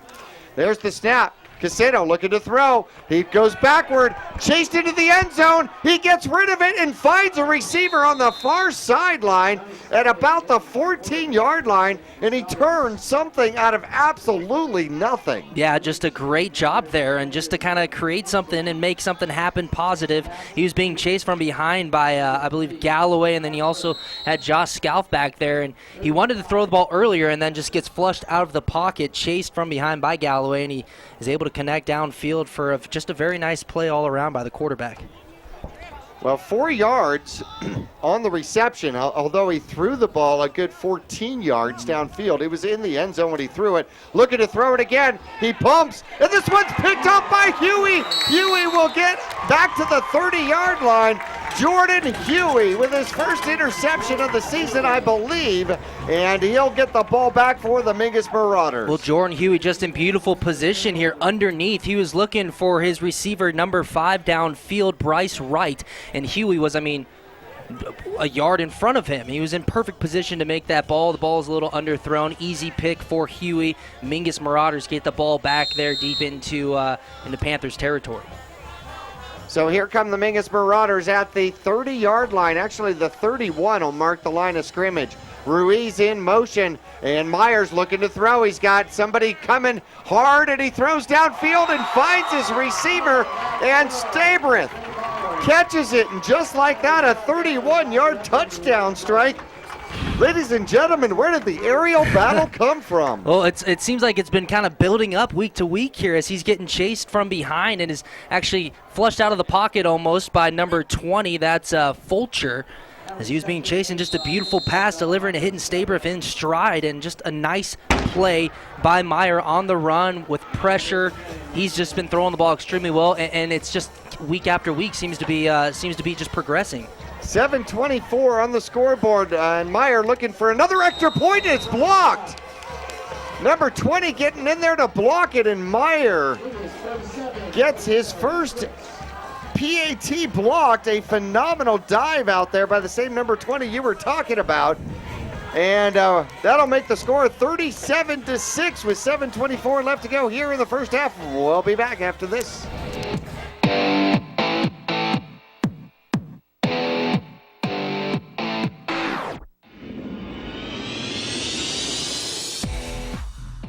Since 1993, Rice Accounting has been assisting Verde Valley residents with their tax returns. A proud part of the National Jackson Hewitt Tax Service, Rice Accounting can prepare all state and federal returns. They can file electronically or prepare paper returns. They're open year-round to assist you with personal and business taxes, quarterlies, payroll, and account services. Please come on in to Rice Accounting Jackson Hewitt Tax Service. We're open year-round for all of your taxing needs. Thank you.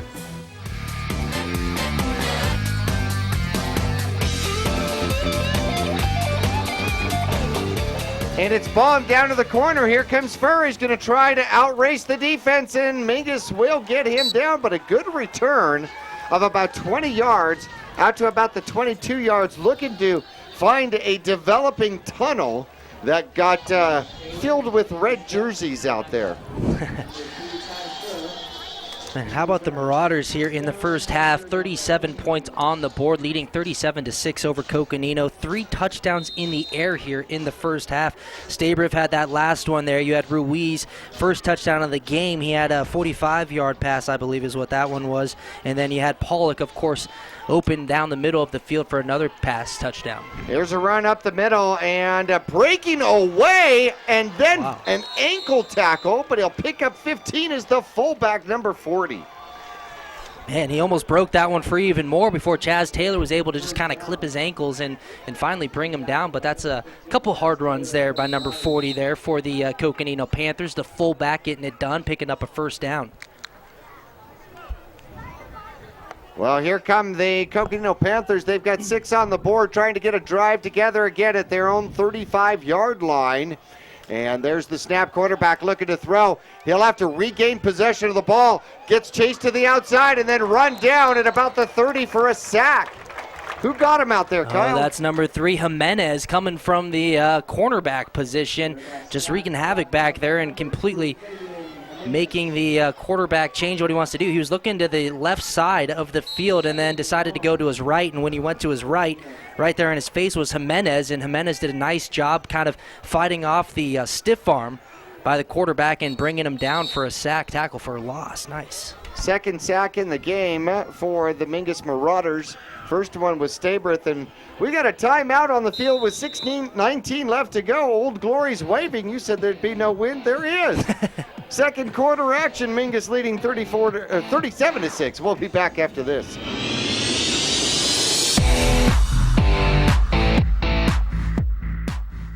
Are you looking for a different approach to healthcare? A place where excellent care is combined with kindness and compassion? If so, welcome to Spectrum. At Spectrum, our approach to healthcare is positively different. From primary care to pediatrics, our staff is dedicated to one thing: you. As a leader in integrated care in Arizona, we treat the whole person because we think everyone deserves to feel better. Spectrum Healthcare, for mind, for body, for all of you.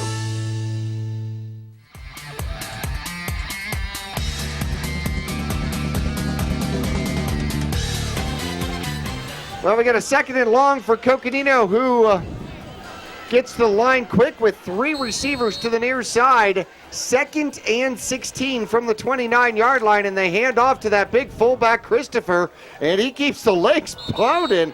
Tell you, there is a lot of fight in that dog. It takes 7 Marauders to bring him down. Running the ball like a fullback there is, it took over half the defense to bring him down. Trying to get a number there. I think maybe Nelson was the one who was in there first, as he was one of the last ones off the pile, but there's 5 or 6 Marauders in there on that tackle. So 3rd and 16 as we get under 6 minutes left to go here in the first half on a senior night. And all the cheerleaders dressed in pink, of course. It seems to be the color of October, does it not? Yeah, it is Breast Cancer Awareness Month. There's the snap. Quarterback looking to throw. Oh! And from the blind side comes a menace for his 2nd sack. And tell you what, Casado just saw him at the last possible second to protect himself. Right there, he finally saw him and just, oh my goodness, Jimenez just absolutely ate him up. So the 2nd sack of the drive brings up 4th at about 22, and they'll be punting from their own 23-yard line. Yeah, Jimenez was on a blitz the whole time, lined up on the edge and just untouched. And almost a block out there as the punt takes a very weird bounce and then goes the opposite direction. Mingus will take over at their own 47-yard line. And looked like Sabota almost got in to block that punt. Almost, yeah. It was actually a low punt. Never really got too up there in the air, so it was almost blocked. And we had, it seems like every single time the ball is being punted, you have either guys coming off of both edges or one or the other, just untouched, almost blocking the ball there, and Sabota almost got a hand on it again. Well, it's one of those nights where it seems if you're the Coconino Panthers, it seems like Mingus has got 13 guys on the field. It does. Mingus has just seemingly been everywhere, all at the right time. Mingus, standard formation. They're going to take the snap. Meyer looking to throw. Going downfield, puts it up. Good coverage down there. And now the flag comes out as the intended receiver downfield, I believe that was Bradley Howard. It is a speedster sophomore streaking down the sideline. And the coverage was tight, but perhaps too tight. Yeah, it was just a nice job. They actually blitzed the cornerback on that side, and then you had the receiver downfield. Nice job by the safety to kind of pick it up, but as there was a flag that came in after the play. And that should be, I assume, a pass interference call, which should be a first down for the Mingus Marauders. There's 10, 11, 12, 13. One more, sir. And 15. There we go. So that'll put the Mingus Marauders into Coconino territory again at the 43-yard line. A little better than 4.5 minutes left here in the second quarter. Mingus leading 37-6. Glad you're along with us. It's been an exciting ride so far, as there has been a lot of action from both sides of the field.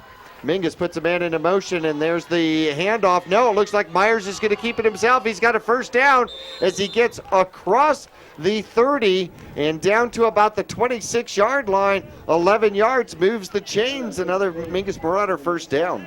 Myers doing a great job here just reading the defense. He sees that they're biting on the first guy that is going through the line, and he decides to keep it himself. And once he keeps it himself, I mean, everybody on that left side of the line was chasing your running back, and it's nothing but open field. He actually ended up getting chased from behind, but not before picking up the first down. Mingus in the home run on senior night. Hands the ball off. Growth breaks the tackle, and then he's on his way to the end zone. Touchdown. 26 yards for the touchdown. That's the second 26-yard touchdown run by Growth here tonight, and the third by Mingus. It looked like Growth wasn't going to be able to get through the line of scrimmage, and once he does, there was nobody there as he had a guy kind of holding on to his legs, and he was just able to run right through that. An easy touchdown once he got past that. That's when you tell your back, get skinny. Yep. Get skinny, get skinny. He went through the hole sideways. Myers got his last punt blocked. Not happy about that. This one isn't, and it is up and no good. So Meyer misses his first PAT of the season with 4:15 left to go. Mingus still leading by a score of 43-6. We're back at Mingus Union High School after this.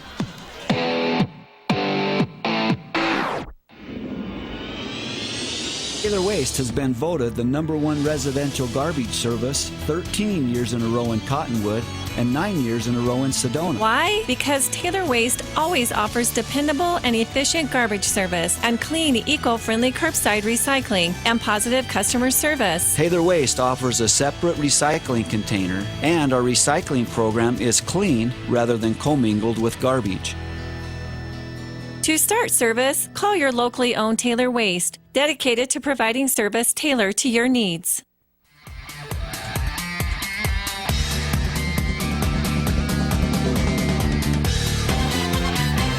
Back here at Mingus Union High School, Mingus kicks off. This one will make the end zone for a touchback, the second of the evening for Mr. Meyer.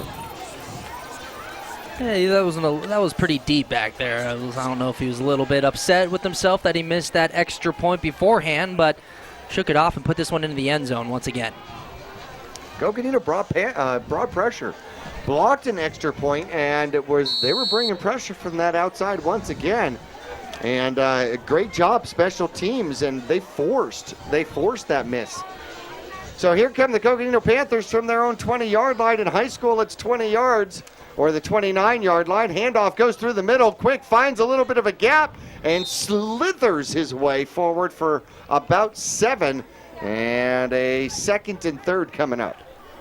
He just continues to run the ball really hard here, even though they're down 43-6. And before the first half is over, Quick he continues to run the ball hard. And there's a couple guys on this team who have just been doing just that. You mentioned the quote that what the head coach told you beforehand. These are just hard-nosed players. These are guys that are going to play hard from the very beginning to the end, regardless of what happens.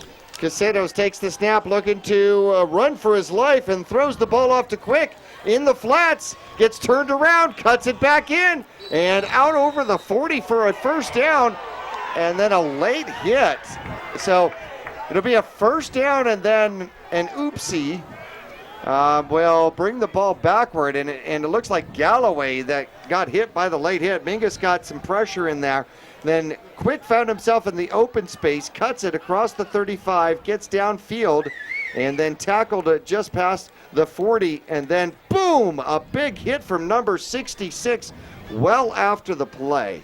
Yeah, and it was well after the play. Quick was running the ball, and he was almost down on the ground before Galloway was getting shoved a little bit by one of the other guys, and then 66 came flying in and just laid a big hit on him and knocked Galloway to the ground, and that's what the call was. So 13 yards on the reception. Out to Quick, which was a good play. And offensive lineman going downfield to block.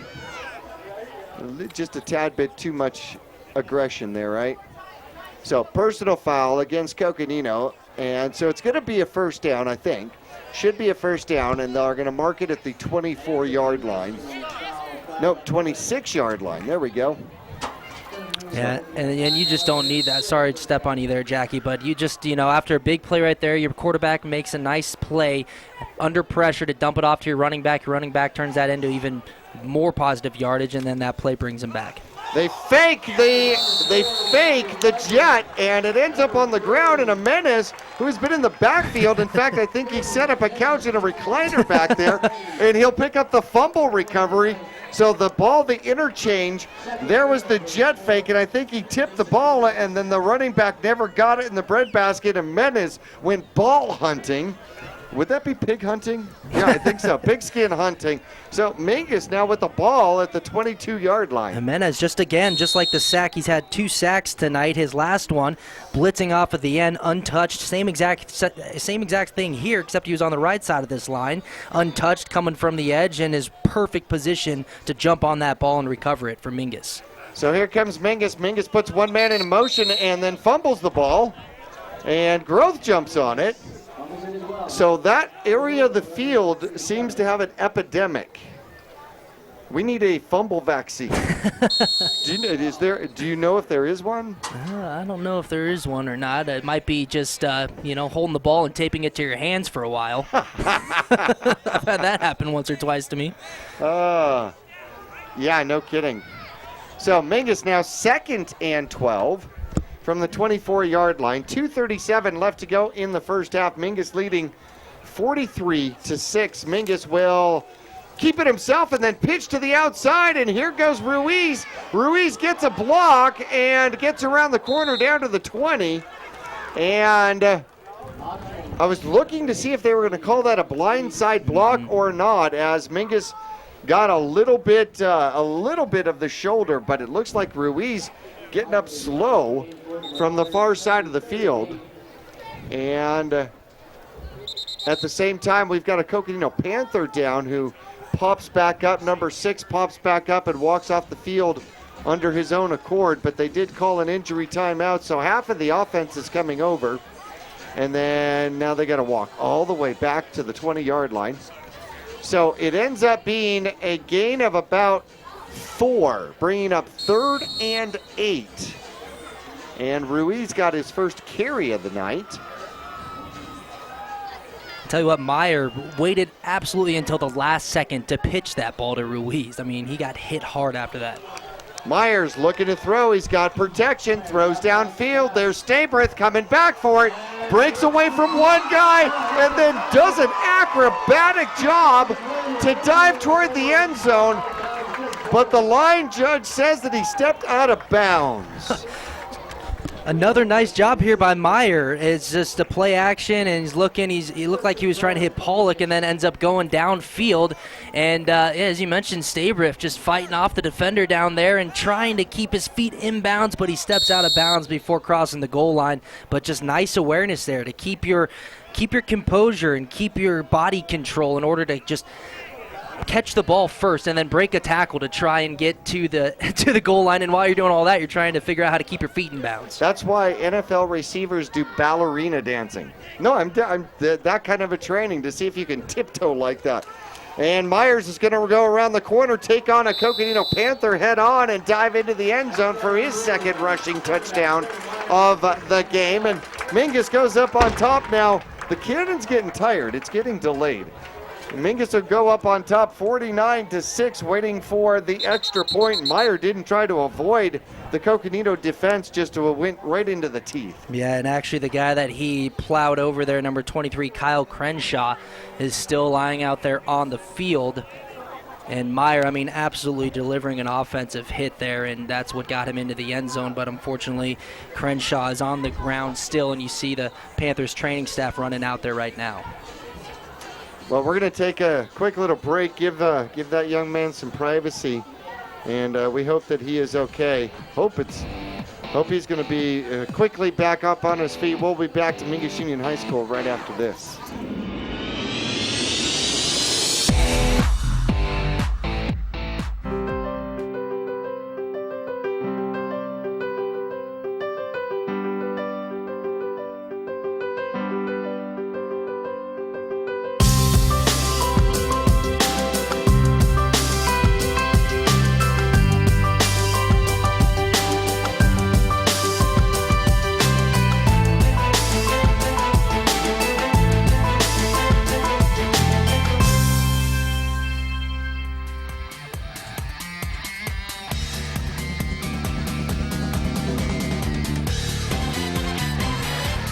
Well, Crenshaw gets up and will walk off with some assistance off the field, and appears as though, I certainly hope that young man's going to be all right. And they're going to get him to the side and get him to some quicker medical assistance, but nice to see that he is up and walking off, even if it is with assistance. And Myers will step back to attempt the extra point again. Missed his first one of the season, had one blocked here earlier in the game. There's the snap. The snap is good. The hold is good. And Mingus is back to paces. They put 50 on the board against the Coconino Panthers with 1:37 left to go in the first half. 50-6 is your score. We'll return to Mingus right after this.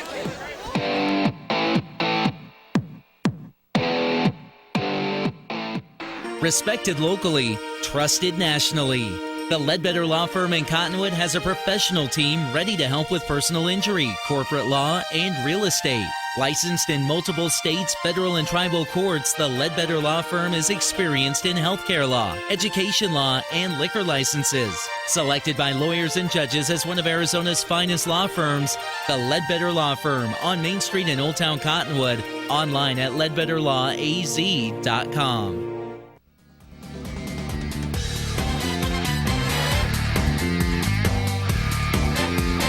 Well, the wind has turned and is now blowing across the field from your left to your right, and that happens to be the direction that Myers is kicking off again. So Myers, bunch formation, approaches, strikes. It's deep. It might be returnable. It is returnable. Here comes Furr. The sophomore cuts left, and ooh, Sabota. Is that Sabota that greeted him? Yes. Yep, that is Sabota that greeted him, who is putting his bid in for special teams player of the game, is he not? I tell you what, that was a lick right there. Full speed and just absolutely plowed into the ball carrier there. And before he was able, I'm surprised he held on to that one. I mean, that was almost where he caught it. I'm impressed by Furr. He is a tough young sophomore, and I think he's got a chance to be something special for Coconino as he moves forward in his career. I formation, second back, gets it, finds a hole on the left-hand side, off to the races, goes quick. He'll pick up a first down before he is tackled out of bounds, and he actually gets up and helps Chaz Taylor up, the tackler. Seen a lot more of that this season. You know, you run the ball hard, and the guy tackles you, and then you pop up and help the tackler up. Yeah, that's just that good sportsmanship, and then you go back and then you knock them around again and help them back up and do it over again as we're now under a minute here in the second quarter. 12 yards on that carry. Second back is Quick, and Quick decides to go down as it looked like Nelson had a hold of the leg, and he'll help him up.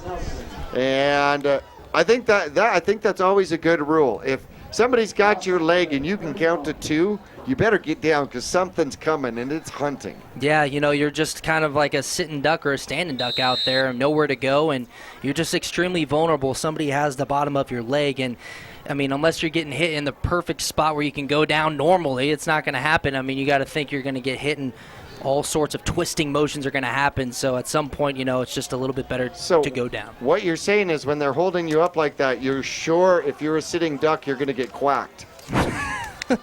All right, run up the middle. Actually, change directions is Sauer, and that'll be the last play of the first half as they pick up 5. At halftime here, the Mingus Marauders in cruise control, leading by a score of 50-6. We got all sorts of halftime festivities here for you as we check the scoring update from the Cottonwood Parks and Rec scoreboard. 50-6 here at halftime. Mingus on top. We'll be back right after this. Are you looking for a different approach to healthcare? A place where excellent care is combined with kindness and compassion? If so, welcome to Spectrum. At Spectrum, our approach to healthcare is positively different. From primary care to pediatrics, our staff is dedicated to one thing: you. As a leader in integrated care in Arizona, we treat the whole person because we think everyone deserves to feel better. Spectrum Healthcare, for mind, for body, for all of you. They're here. Ranger XP 1000, the most powerful Ranger ever. General 4, the off-road's most popular new crossover. And Ride Command, connecting you like never before. See the best of 2017. Or grab a great deal on remaining 2016s. Get rebates up to $2,000 during the Polaris factory authorized clearance. Cottonwood Motorsports, located on Route 260 and Western Drive. Cheerleading, tumbling, gymnastics. We are Flip City Gym. We have classes for boys and girls of all ages and skill levels. Flip City Gym offers competitive co-ed cheerleading with world champion coaches. Ask about tumbling and gymnastics. Or our health and fitness-based academic preschool. The only one of its kind in Northern Arizona. Enjoy open gym Fridays and Saturdays. Stop by for your free class or find out more at flipcitygym.org. Since 1993, Rice Accounting has been assisting Verde Valley residents with their tax returns. A proud part of the National Jackson Hewitt Tax Service, Rice Accounting can prepare all state and federal returns. They can file electronically or prepare paper returns. They're open year-round to assist you with personal and business taxes, quarterlies, payroll, and account services. Please come on in to Rice Accounting Jackson Hewitt Tax Service. We're open year-round for all of your taxing needs. Thank you. Welcome to the Halftime Report, brought to you by Oxendale Chrysler Dodge Jeep Ram, your dealer for the people, located on 89A in Cottonwood or online at mattsays.yes.com. Stick around for the first half recap, including Marauder highlights, scores, and stats. Now let's head back live to the press box for Jackie and Kyle.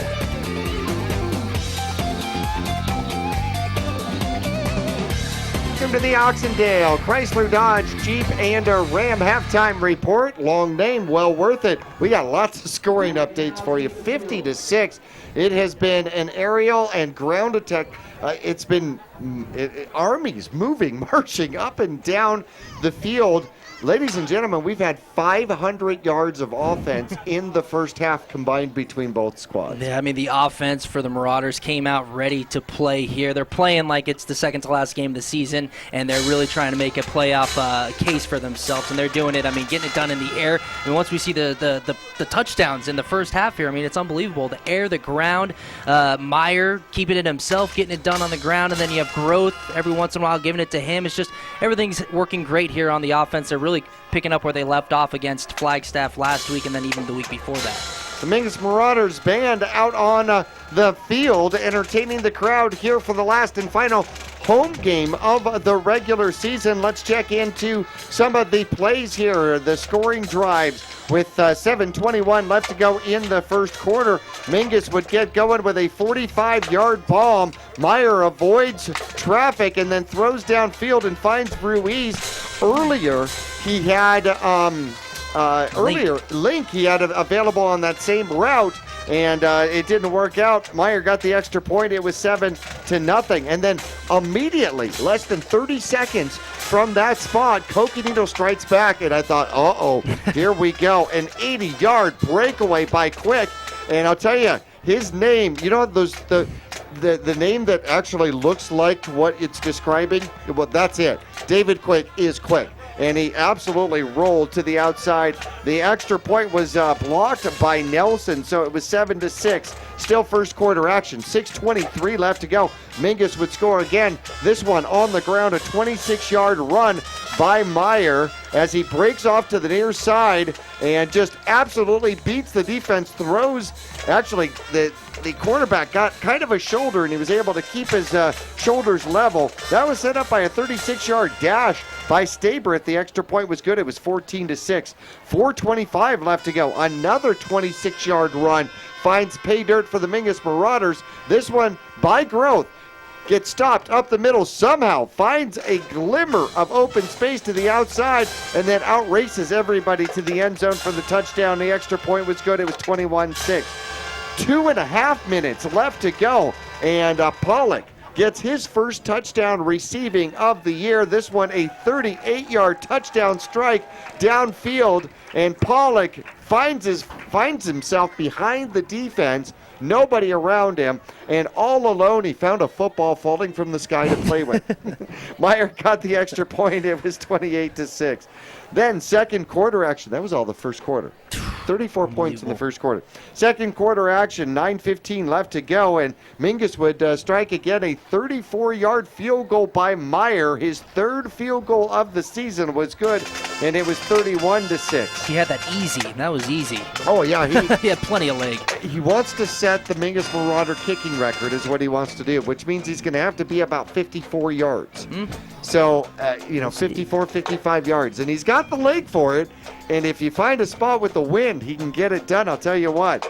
With 7:24 left to go, Mingus would do another aerial touchdown. This one a 31-yard strike to Stabrith as Myers does a great job avoiding the rush, steps forward, throws off of the back foot, and still gets enough on it. And Stabrith receives that one for the touchdown. The extra point was blocked. By the way, that touchdown was set up by a Jordan Huey interception. It was 34-6, 4:15 left to go. Another 26-yard run. Third 26-yard touchdown run of the game. Interesting. This one going by Growth to the left-hand side. And interesting. 26 might be a lucky number here. 43-6 was the extra, as the extra point was no good, which broke a streak. As Myers had 37 extra points in a row without missing one, and he misses that one, so he had one blocked and then the miss. 1:37 left to go. Meyer would make it a 50-point game with a 3-yard dive, comes around the corner and able to find the end zone there, turns around, kicks the extra point, 50-6. Our score at halftime, and I'm out of breath. Well, you covered the offense extremely well, and you mentioned some of the turnovers, but, I mean, the Marauders' defense has been playing great as well, holding just to one score for the Panthers. But Jordan Huey had that interception in the second quarter, as you mentioned. A sack came from Stabrith, and then you had Jimenez with 2 sacks off of the edge, and then he came off the edge for a third time. This one recovered a fumble. So the defense is playing extremely well as well here tonight, and just picking up, again, where they left off. We talked about it in pregame, just how well the team played as a team last week against Flagstaff, and it just looks like they're doing the exact same here tonight against the Panthers. It is senior night. Lots of seniors to recognize, not only on the football field, but in the band and also the cheerleaders. And there is pink flying everywhere with the cheerleaders and balloons, as we are definitely in Breast Cancer Awareness Month, as Mingus is celebrating out here. We're going to take a break. We got individual stats. I told you over 500 yards of offense from the line of scrimmage. We're going to tell you how it breaks down when we come back to Mingus after this.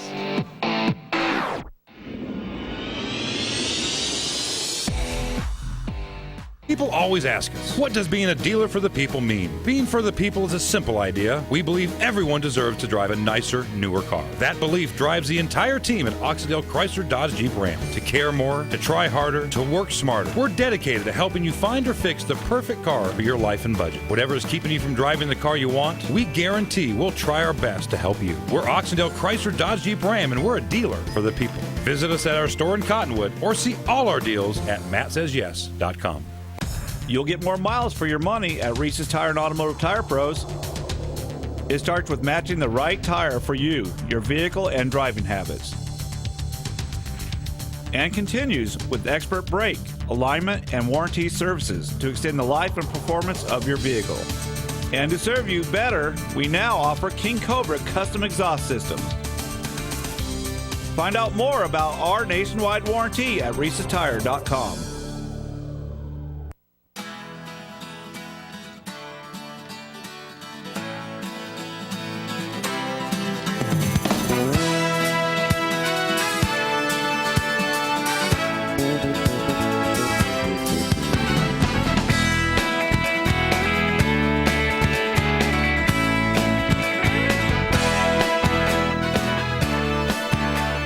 Our whole team is here to help you get the most out of each workout. Here at the Cottonwood Recreation Center. Taylor Waste has been voted the #1 residential garbage service 13 years in a row in Cottonwood and 9 years in a row in Sedona. Why? Because Taylor Waste always offers dependable and efficient garbage service and clean, eco-friendly curbside recycling and positive customer service. Taylor Waste offers a separate recycling container, and our recycling program is clean rather than commingled with garbage.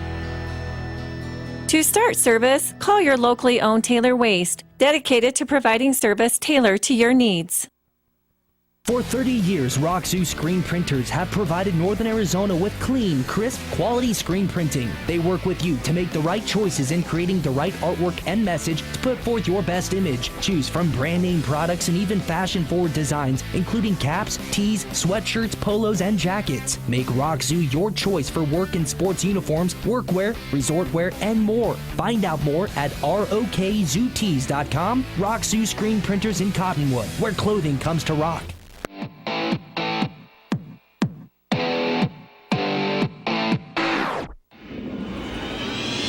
Back here at Mingus Union High School, time for some individual stats here for the first half. Mingus leading 50-6 if you're just joining us here in the Oxendale halftime report. Let's take a look at the visiting Coconino Panthers and how they've done here in the first half. Casados is 4 for 10, 29 yards in the air. One pick.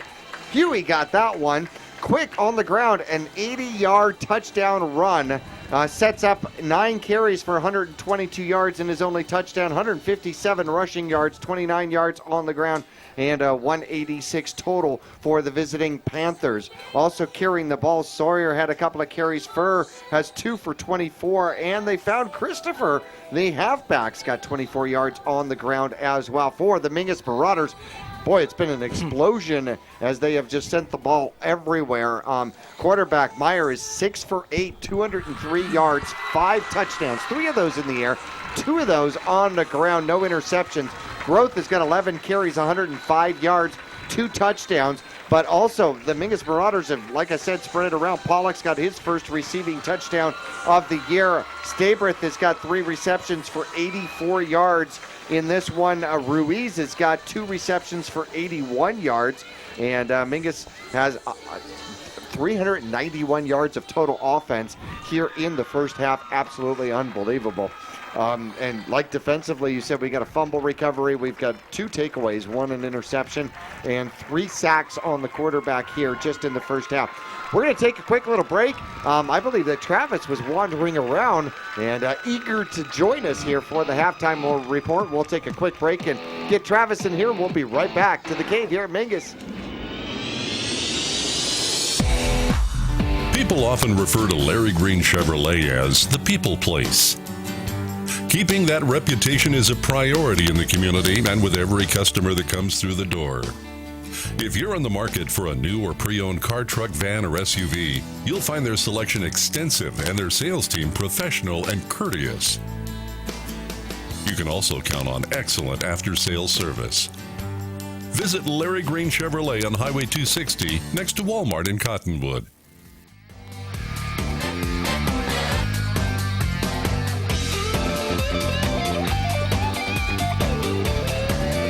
Here we are at halftime. Travis wandering around. And boy, you're looking sharp. Is it tie day? No, it's because every Friday night you look better than I do. And I thought, I'm going to come in a tie and come in my work attire. You know today, what? I got news for you, Travis. It's not just Friday nights I look better. Well, I got a hard time making this look good. So no, you this don't. This is what I got. So, oh, awesome. Anyways, the talk is going to be about our ties tonight, ladies and gentlemen, not about the football game. Oh, okay. All right. That's a nice tie, by the way. Thank you very much. And it has the pink. Yes. I was going for the pink. Yes. Yep. Yes, it is. It is that month. It is. Breast indeed. cancer awareness, right? Yes. Yeah. And I like that all the kids are out there supporting the cause as well. Absolutely. Absolutely. And a great presentation at halftime with the cheerleaders and such. So fill me in what's going on in October here at Oxendale. Well, I want to see how many people are listening right now. Okay. I was thinking about this as I was walking in. Okay. And the cannon was going off, and I thought, I'm going to drop a bomb on whoever's listening. And I've decided that anybody that comes in that says, I saw you and Jackie wearing your ties Friday night, that wants to take home a new vehicle off of our lot, Chrysler, Dodge, Jeep, Ram, anyone. Okay. Anyone. Yeah. $2,000 under invoice. Are you serious? Minus rebates. Really? I want to know who's listening. Wait, I think that's $1,500 for my tie and $500 for yours. Correct. Yes. Okay. All right. Yes. All right. But they don't have to mention that. Oh, okay. Just mention that you saw the two best-looking guys on TV right now to get $2,000 off any new vehicle at Oxendale through the end of the month. I'm serious about that. Come ask for me and I'll take care of that. Okay, I'm not sure I ever expected to hear those words, or at least be into that category. But okay, I was definitely built for radio. Right. Well, me too. But no, that's what we got going on. But more, we also have something else going on as well. And interestingly enough, we've got this election coming up, and we're not going to talk politics. Oh, but, good. But they have something called the Bill of Rights. Yes. Yeah, we've heard about this. It goes along with the Constitution and these amendments and everything else. Well, Oxendale has a Bill of Rights too. I remember that. And we've talked about that before, but I wanted to remind people that we have you have a couple of inalienable rights when you walk into Oxendale. Number one, you have the right to the most money for your trade. Number two, you have the right to have a no-bully car buying experience. You have the right to fair and easy credit approval. You have the right to love your car. We have a love it or trade it guarantee. We want to make sure that we take care of our customers, and we put our money where our mouth is, and we put it in writing, and we just want to take care of people. So the Bill of Rights is very important to us, and we hope that we can give some people some comfort and make the process fun again. That's what Matt Oxendale wanted to do, was make the car buying experience fun again and make it so you don't have fear of making a bad decision. Right. So that's what's going on in Oxendale. $2,000 off any new car if you mention the two best looking guys on TV right now, and the Bill of Rights so you can make a decision and feel good about it. Awesome. All right. Remember, I still have the better looking tie. We're going to take a break and get back to action. Second half, Mingus leading by a score of 50-6 over the visiting Coconino Panthers. This will loom big for the Mingus Marauders and their playoff hopes. We'll return to Mingus right after this.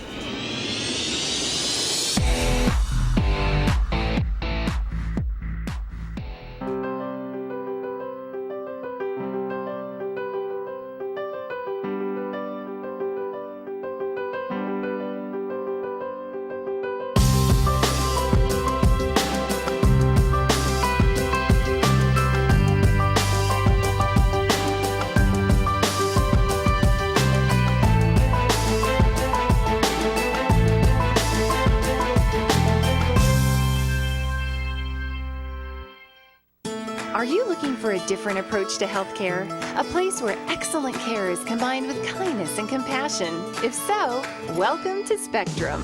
At Spectrum, our approach to healthcare is positively different. From primary care to pediatrics, our staff is dedicated to one thing: you. As a leader in integrated care in Arizona, we treat the whole person because we think everyone deserves to feel better. Spectrum Healthcare, for mind, for body, for all of you. This has been the Oxendale Chrysler Dodge Jeep Ram Halftime Report. They're your dealer for the people. Located on 89A in Cottonwood or online at mattsays.yes.com. We'll return for exciting Mingus Marauder football second half action on KYBC AM 1600 and 96.3 FM or online at myradioplace.com right after this.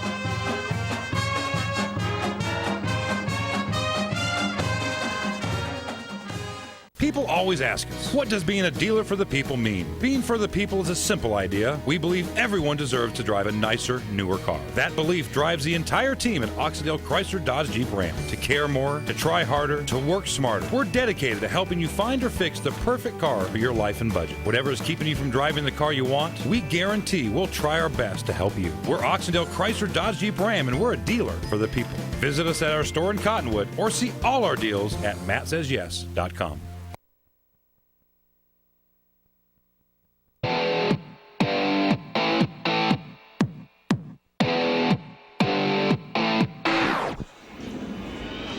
Back to second half action here on KYBC AM 1696.3 FM and, of course, Verde Valley TV. Did you hear that challenge? Travis was saying all you got to do is mention the two best-looking guys on television. He didn't say what station. Or which guys. Or which guys. Obviously not talking to me. And you get $2,000 off a new vehicle. Wow. 2008. Pretty cool, huh? So what do you have to do? It's 2,000. Okay. I think he said $2,000 under invoice. Wow. Which is absolutely amazing. Now I'm going to have to go back and review the tape, see which best-looking guys he was talking about. All right, Coconino coming out to kick off. 6 men on the far side, 4 on the near side as they kick off from the near hash mark. Casados approaches the ball and will do an onside kick, and it goes off a Mingus Marauder, and it might be Coconino ball. Let's see who ends up with it. And the onside kick goes off a Marauder, and it does become the possession of the Coconino Panthers. I think David Quick might have gotten it. Goes right off of the noggin of a Mingus Marauder. 30 chases it. And I think David Quick comes up with it. So Coconino coming out scratching for the second half will take over and get first down at their own 43-yard line. So now I got to change my stats over. That was just not nice. All right, there is the run. It'll come off to the left-hand side, and he'll gain a couple. David Quick off to the left. Trying to run off of the guard there. Mingus defends it quickly, and it'll be 2nd and 9. We'll see if the Panthers can get something going here on offense as they get that onside kick, and all of a sudden their offense is on the field here and looking to pick up a first down, get the ball moving, get some more points on the board. They're down right now 50-6 as we're just getting underway here in the second half. We'll keep a glance on the clock and see if that is a continuous clock now. Quarterback Casados scrambles, throws the ball. Sawyer had it in and out of the hands and dropped it. He would have been caught right at about the line of scrimmage. So it wasn't set up for a big gain, bringing up 3rd and 8, the ball at the Coconino 45-yard line. Casados was being chased from behind by Justin Link, and Link almost got to him before he delivered that ball, and it was an incomplete pass. But you got to think Link had something to do with that, breathing down his neck the whole way. Have to take a look and see if there are changes out there for the Mingus Marauders. Looks like it is primarily the starting defense. Streck playing the middle. Mingus playing almost a 6-2, the way they're kind of defended. However, we got a spread formation. That changes your defense. Quarterback Casado coming to the right, throws back to the left, and underthrows Quick. Didn't have quite enough arm on it, and that'll bring up a 4th down.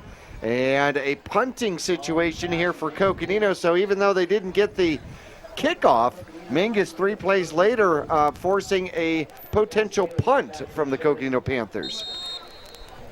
We got a quick score update. In the third quarter, Bradshaw and Mojave. In the third quarter, Bradshaw 28, Mojave 14. Mingus coming into tonight, number 13 in the AIA Power Rankings. So if playoffs started here today, Mingus would be going to Tucson. The snap is high, and the punt almost blocked. They do get it off. It is a short punt. It takes a big Coconino bounce inside the 20, and will it make the 15? Almost. So Mingus will take over at their own 15-yard line, and a real short punt takes a really nice bounce. A couple of those so far tonight, and again, that doesn't really matter how long it's in the air. All that matters is where it ends up, and he just had a punt inside the 20-yard line. Yeah. I mean, when it comes down to it, it's a punt that pins the opposing offense inside the 20. On Senior Day, Mingus in their red going right to left across your television and radio dial, and play number 1 will be the yellow flag. And it's going to be encroachment against Coconino. And the third penalty against the visiting Panthers, they got 25 yards in penalties. Mingus 2 penalties for 15 yards so far. So 1st and 5 at the 16-yard line for Mingus. There's the snap, there's the handoff, and there's the run by Growth.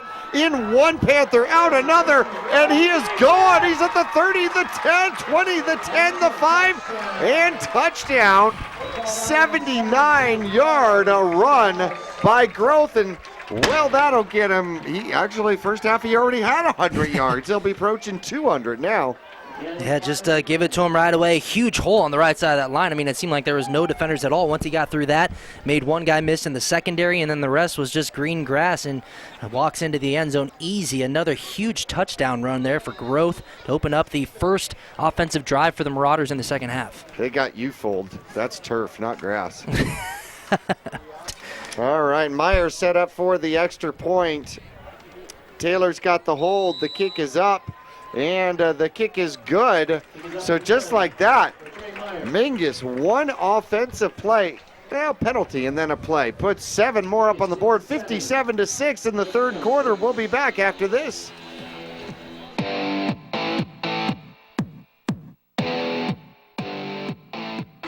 People always ask us, what does being a dealer for the people mean? Being for the people is a simple idea. We believe everyone deserves to drive a nicer, newer car. That belief drives the entire team at Oxendale Chrysler Dodge Jeep Ram to care more, to try harder, to work smarter. We're dedicated to helping you find or fix the perfect car for your life and budget. Whatever is keeping you from driving the car you want, we guarantee we'll try our best to help you. We're Oxendale Chrysler Dodge Jeep Ram, and we're a dealer for the people. Visit us at our store in Cottonwood or see all our deals at mattsays.yes.com.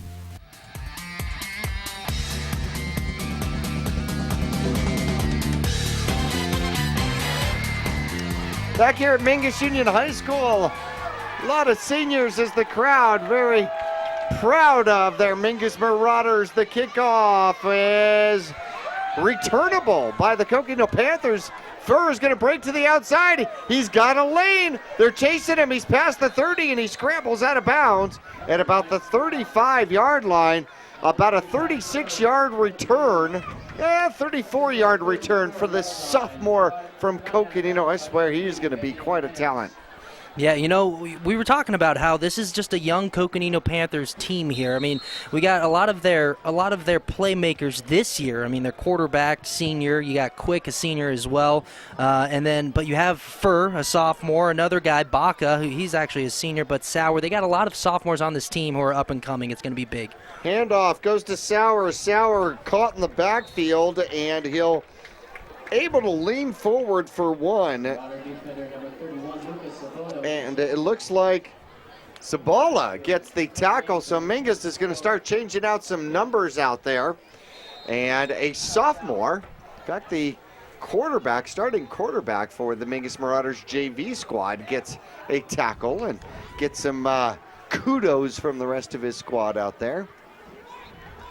So 2nd and 9. Here come the Panthers as they threaten with the jet sweep. That was the intention, but the whistle stops that. And it's going to be an illegal motion. The whistle was faster than the flag.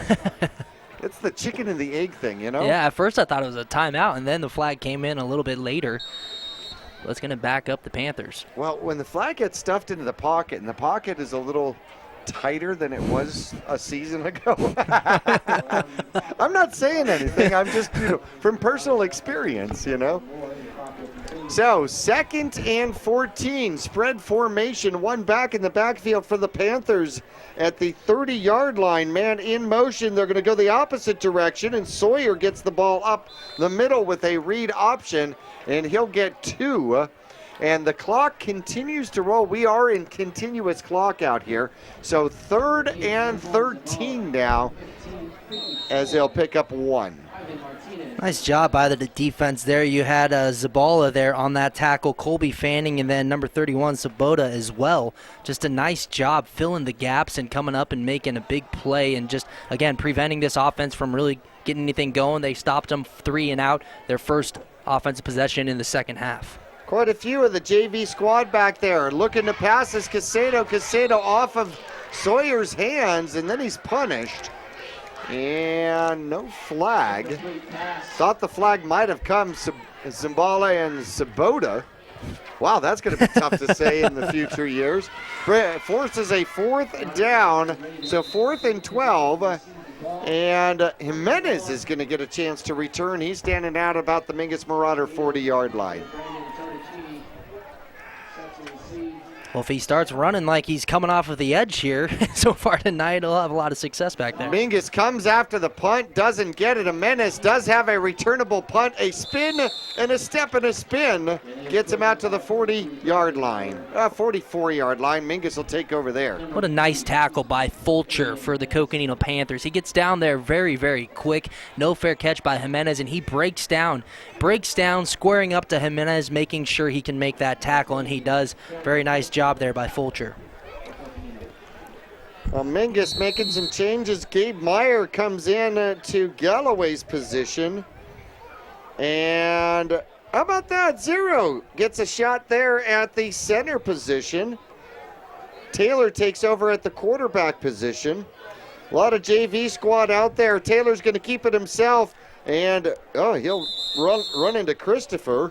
Christopher greets him, says, hey, welcome to the game, quarterback. Here's 2 yards and a bunch of pebbles. Christopher's like, hey, I can deliver the offensive hits, and here's me delivering the defensive hit. He's had a couple big tackles tonight, Christopher, and we've seen him in the first half. He was running the ball very, very well from that fullback position. Chaz Taylor, that's his 13th carry on the season. He's got 1 touchdown. And he had a throwing touchdown last week against Flagstaff as well. There's the snap. And running the ball is Zabota. Zabota breaks through, finds some daylight, and down to the 35-yard line as the junior moves the chains for the Mingus Marauders. He's been running the ball very, very well this season. He's actually the number 3 rusher for the Marauders. He came into tonight with 165 yards on 27 carries. That's an average of just over 6 yards a carry, and just a very hard-nosed runner. And there you see him hit the hole extremely hard, and nice pickup. So many touchdowns here tonight. The Mingus Cannon has been going off. No wind. The smoke is still settling over the visitor stands. Mingus with a snap. There's Sabota again. Finds a way to the outside. Has a blocker. Got to make the corner. He's down inside the 10 and out of bounds. And so Lucas Sabota picks up about 25, maybe 27, depends on where they're going to spot the ball, 27 yards on his second carry. And right now he's got 43 yards on 2 carries. Just a great job bouncing it to the outside where there's absolutely no defenders. And you got to think he got around the 10-yard line, and he was sniffing that end zone trying to get his first rushing touchdown of the year there. But another back-to-back hard runs by Sabota. And Strack racing down along with him, trying to make sure that he got the block wisely. Did not block in the back, though. 2 receivers to the near side. Mingus puts a man in motion, and they hand off up the middle. And Sabota not nearly as successful with less blockers on the line, but he'll get down to about the 6-yard line. So 2nd and goal now for the Mingus Marauders. Tyler Darnell and Dawson Buckley in there on that tackle, really leaving no room for Sabota to run up the middle of that line. Mingus chewing up clock in the continuous clock form. 4:10 left to go in the 3rd quarter. And Mingus gets an opportunity to play lots of people. Mingus bounces it to the outside and still on his feet churning just inside the 4-yard line is Sabota again. So, boy, I tell you what, they are sure giving giving his number the call now. He's got 4 carries for 48 yards. So 3rd and goal now from the 4-yard line. And Mingus has been up the middle this whole, well, there's the pitch to the outside. Looking for a block, and then into the end zone is Alex Nelson. And he'll pick up the rushing touchdown from 4 yards. And if the field wasn't smoky enough, here goes the cannon again. And then the confetti returns. I think they're returning fire. It was definitely that right timing for return fire. But to tell you what, on that outside block, a nice block by Colby Fanning, just to kind of give the running back a little bit extra room there to get into the end zone. And again, nice blocking on the outside by the receivers here for the Mingus Marauders. The sweep works for Mingus, and the extra point attempt is up and good. And it looked like Bradley Howard got the extra point. That's his first score here as a varsity player, and he looks like he's coming to get a tee. He might take over kicking duties as well. So 3:30 left to go here, and we're going to go ahead and leave it here in the 3rd quarter because Mingus is rushing out there real quickly to go and do this kickoff. Time flies with that continuous clock, doesn't it? Yeah, it really does. And then Mingus, they did a nice job of chewing up that clock with nothing really but runs on that drive and end up scoring on that sweet play to the left side. Want to thank a couple sponsors while we have a couple seconds here. Rock Zoo Screen Printing, where clothing comes to rock. Graham's Integrity Auto Sales, where integrity comes standard equipment. Pond Palace in the Copper Dome building on Calvary Way. And, of course, Yavapai College Life Explored. Howard is going to get an opportunity to get into the stat books from the kicking category, and he'll drive it deep down to about the 10-yard line. It'll be taken by Furr. Furr gets some blocks in front of him, finds his way to Weave, and gets out past the 30 to about the 31-yard line. If you are new to high school football, welcome. 3:20 left to go. Mingus here in the 3rd quarter leading Cocoa 64-6. And in AIA high school rules, when you are leading by 42 points until your opponent gets the score within 32 points, becomes a continuous clock, which means your stereotypical change of possession doesn't stop the clock, running out of bounds doesn't stop the clock. Now, normal timeouts will, and of course, injury timeouts will. Quarterback's in trouble. Casado avoids one and then falls down in front of Gabe Myers. Myers will get the sack on the Coconino Panther quarterback. I think that was a covered sack. Yeah, that was just a nice job. Jordan Vincent back there as well. I mean, you had Casados running all over the place back there, but Myers was kind of the initial one with that pressure. Was it 50? Might have been 53, which would be Galloway, because Myers was back there at 55. Jordan Vincent will be rejoining the program in motion next week with Sunrise Mountain after he takes a quick little break.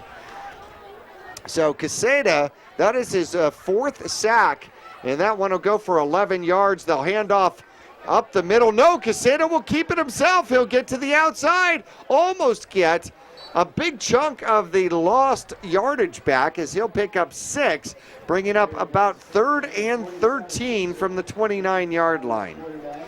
No, 3rd and 12 from the 29-yard line. Well, he gets a little bit back there, and just continuing. I mean, we've been talking about it. We touched on it at the beginning of the show with what the head coach of the Panthers told you, but we're seeing it here. I mean, these guys still playing very, very hard here in the 3rd quarter and the 2nd half, down 64-6. Trips to the near side. Casado takes the snap, bumbles it, then comes out to the near side. He's scrambling. He's got it thrown away. He's got an open receiver near the sideline. Number 3 makes a juke, and Furr makes it a decision as he'll pick up about 8 on the reception. Almost a broken play, so 4th and about 3 now for the Coconino Panthers from the 38-yard line. Nice job by Furr on that second effort. Decided to cut it back inside and almost got enough, well, after cutting inside, to pick up the first down, but he's going to be short, and it looks like they're going to keep the offense out there on the field. That should be a tough decision. Although if they don't hurry, they may not get the playoff. before the end of the third quarter. 45 seconds left to go here in the third quarter. Spread formation. The ball on the near hash mark, and quarterback's going to move his men around, and the fourth quarter attempt ends abruptly as looked like Christopher got hit hard enough to lose his helmet. He just got under the undertow of the Mingus Marauder defense. I'd say a blitz was coming, but it almost looked like the offensive line on that side, on the left side, just absolutely gave up on that play. Yeah, I think it was just great penetration by the defense. I mean, in the first half, Christopher was running over guys, dragging guys with him down the field for 3-4 yards, but on that one there were 4 or 5 Marauders in the backfield, and just a great job of getting penetration, and not there was nowhere for Christopher to go. He was hit in the backfield by 4 Marauders almost simultaneously and brought down to the ground. Well, here come the Mingus Marauders out here. Let's see, we got Sabota in the backfield. We have got all sorts of changes out there as we're going to have a timeout on the field. Timeout on the field with 7 seconds left to go in the third quarter, and Coconino calls the timeout when they were going to have the timeout at the end of the third quarter. Interesting.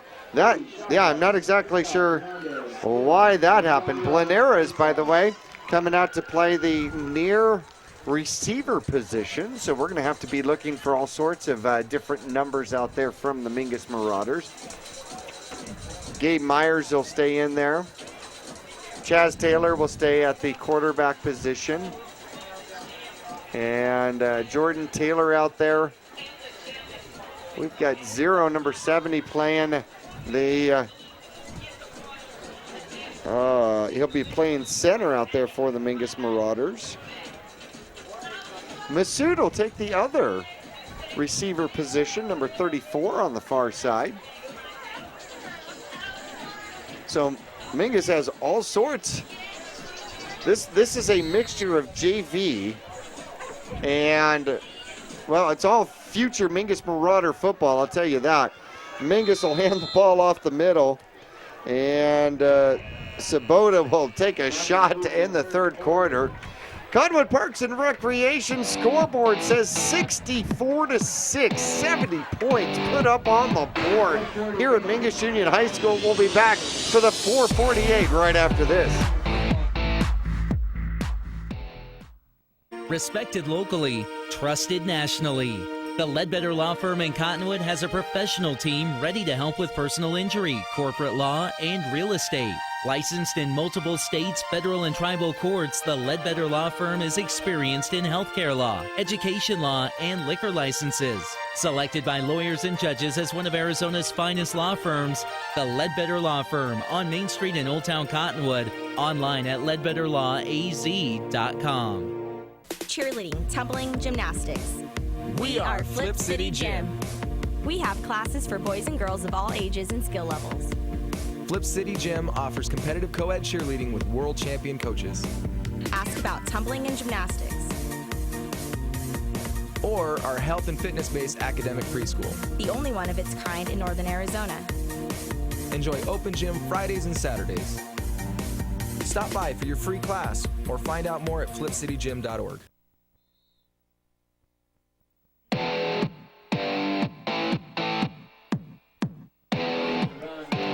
Back here at Mingus Union High School, the fourth quarter starts with a Sabota carry. And it'll be good for about 5, bringing up 3rd and 4.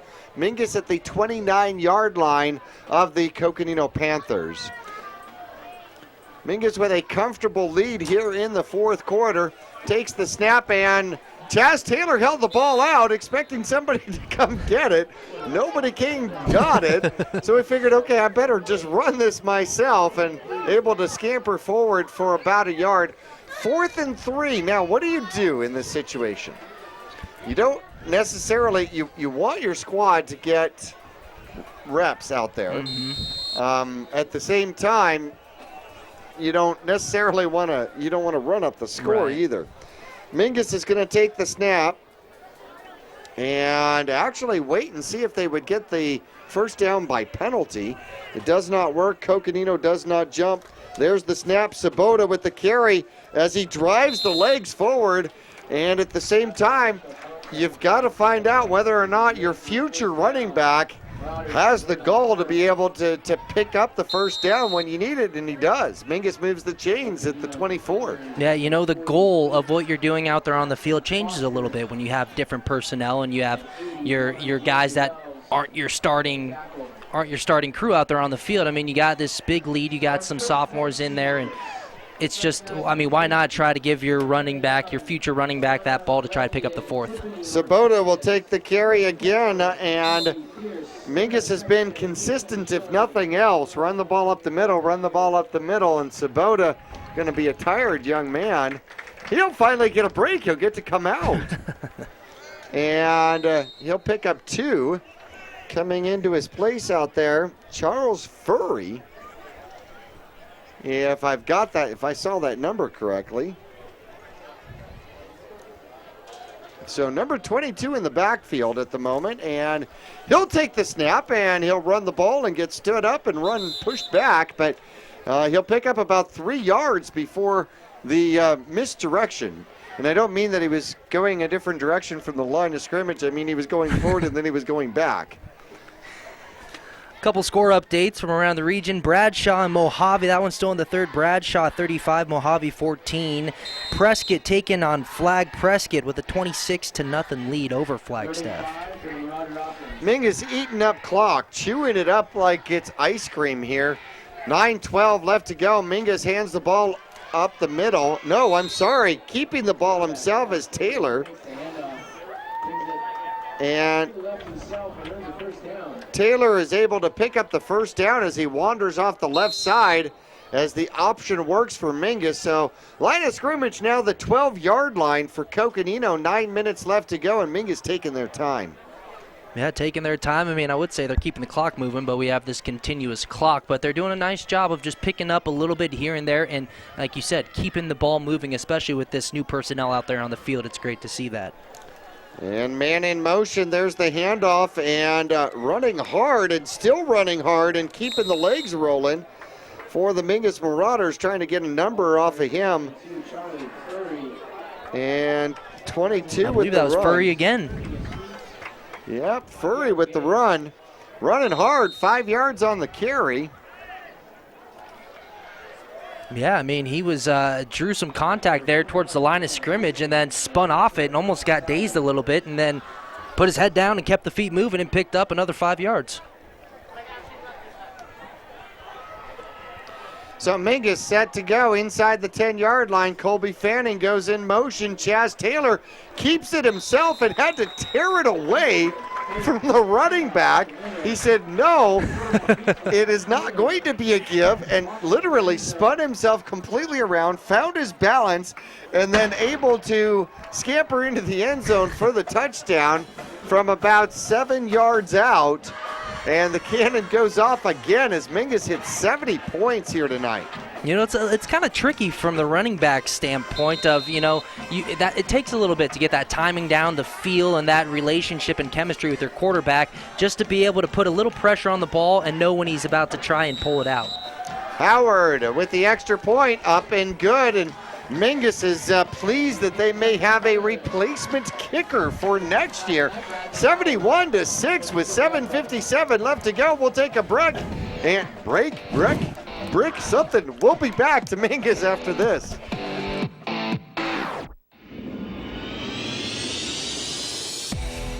For 30 years, Roxu screen printers have provided Northern Arizona with clean, crisp, quality screen printing. They work with you to make the right choices in creating the right artwork and message to put forth your best image. Choose from brand name products and even fashion-forward designs, including caps, tees, sweatshirts, polos, and jackets. Make Roxu your choice for work and sports uniforms, workwear, resort wear, and more. Find out more at rokzootees.com. Roxu screen printers in Cottonwood, where clothing comes to rock.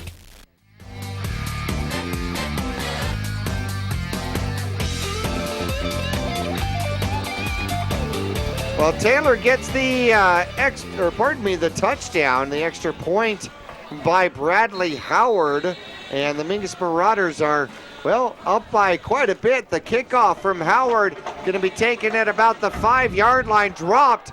Picked up, number 9 with the carry. Now looking for somewhere to go. Cuts back, finds a lane, a little bit of blocking, and makes peanut butter out of nothing, man. That's lemonade, I'll tell you. About 27-yard line. He had no business getting that many yards. Honestly, he was surrounded by red jerseys. What a great effort. Yeah, Galindo, and he took his time. I mean, it's so easy when you drop a kickoff like that to just get flustered and make some bad decisions, but he just took his time. Once he got through the first wave of Marauders, he was really almost jogging, looking for seams here or there, looking left, looking right, and ended up finding what he could, and decent gain on that kick return. Empty backfield now, man in motion. Here comes Furr. And the fake jet sweep turns into a Casado run and curl for about 3. Nice job by the defense for the Marauders reading that and not getting fooled on that jet sweep and really stopping the Prescott Panthers. And, of course, the clock's still winding down. We're about 7:10 left in the fourth quarter.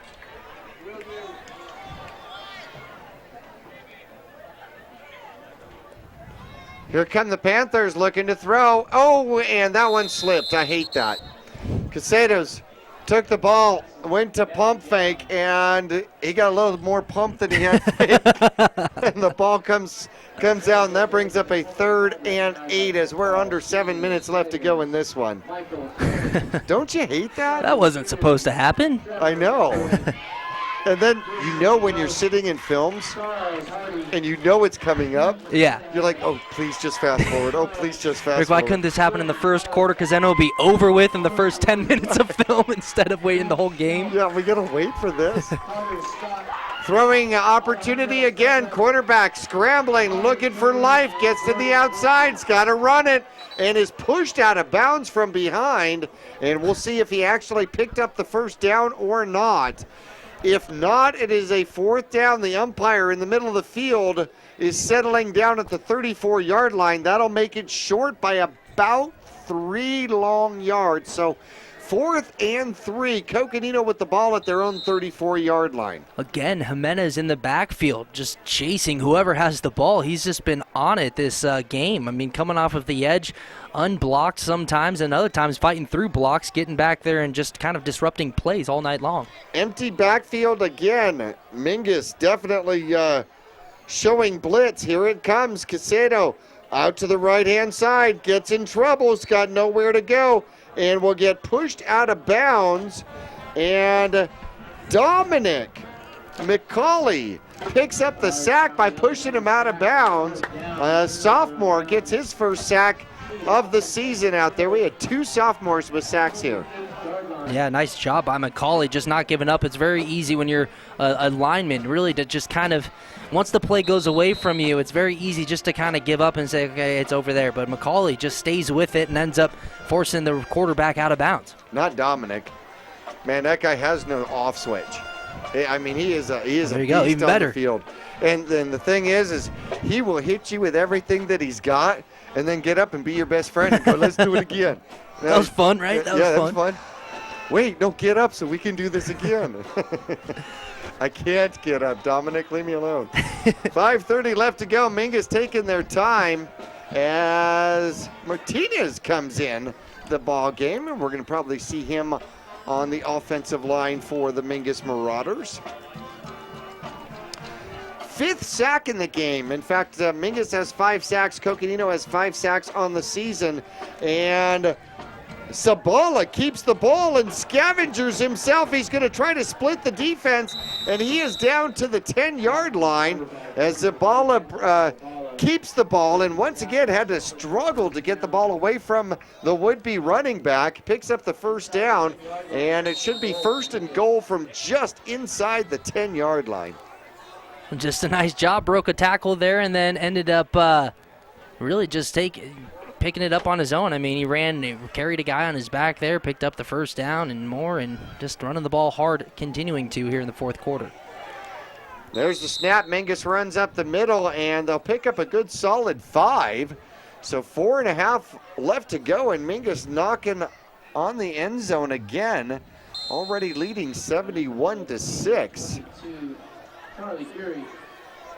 Yeah, it's really great to see the fact that Mingus is continuing to move the ball here. And with about 4:15 left to go here, the second unit that's been out there on the field pretty much most of this second half has just been playing really, really well, moving the ball constantly. Handoff up the middle into the end zone. Mingus picks up another touchdown. And Mingus approaching a record of scores here. We're going to have a new budget for cannon fire here. 77 points on the board for the Mingus Marauders. And Zabala will hold. Howard will kick.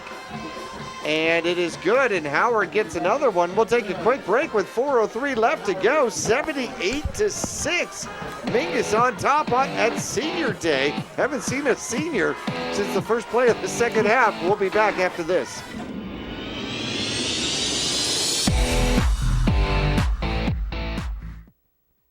They're here. Ranger XP 1000, the most powerful Ranger ever. General 4, the off-road's most popular new crossover. And Ride Command, connecting you like never before. See the best of 2017. Or grab a great deal on remaining 2016s. Get rebates up to $2,000 during the Polaris factory authorized clearance. Cottonwood Motorsports, located on Route 260 and Western Drive.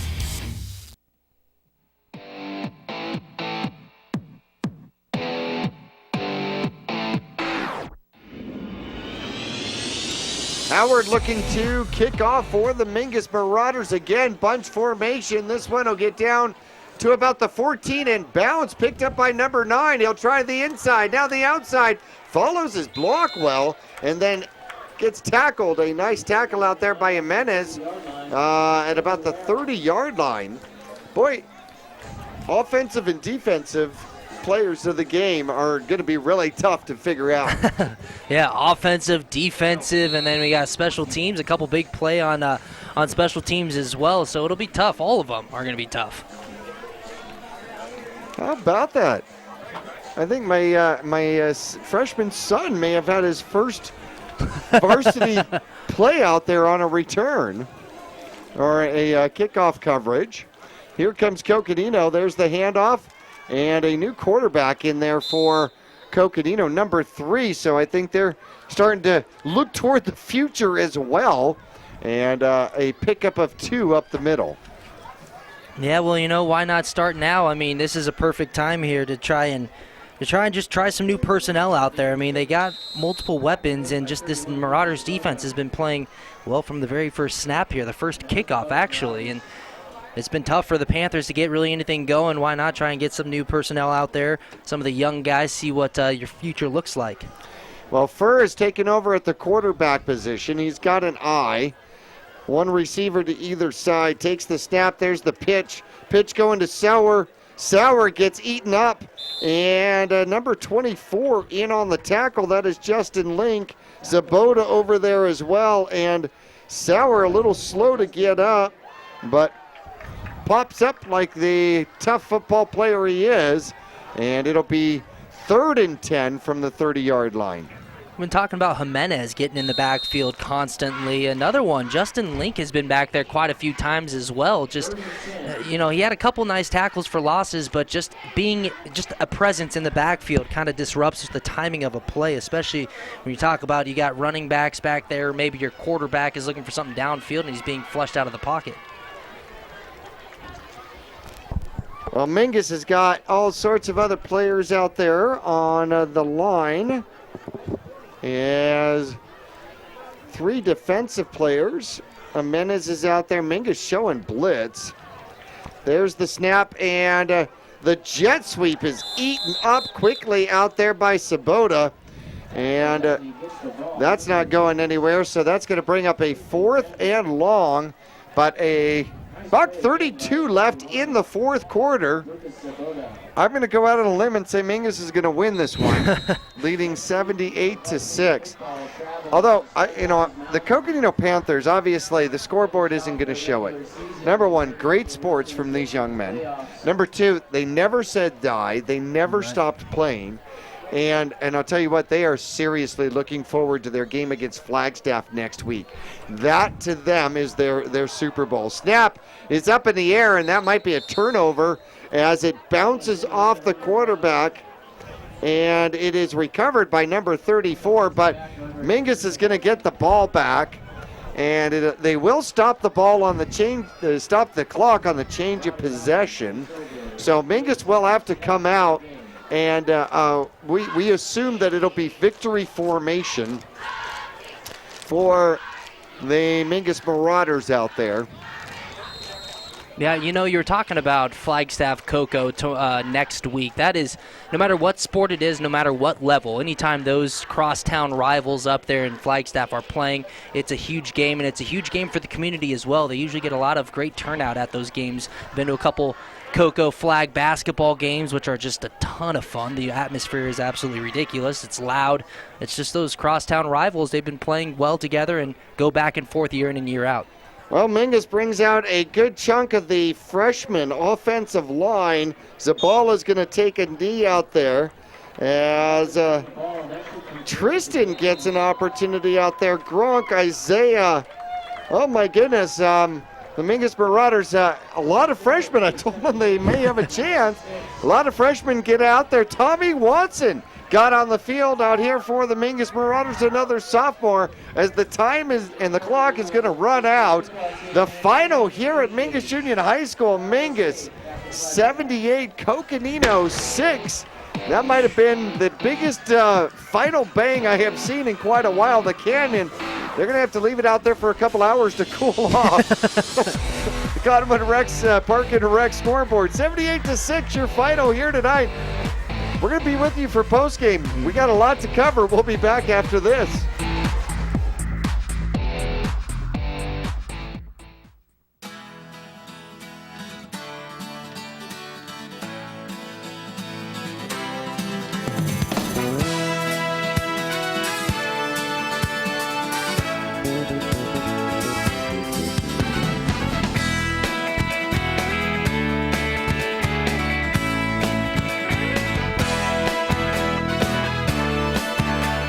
Our whole team is here to help you get the most out of each workout. Here at the Cottonwood Recreation Center.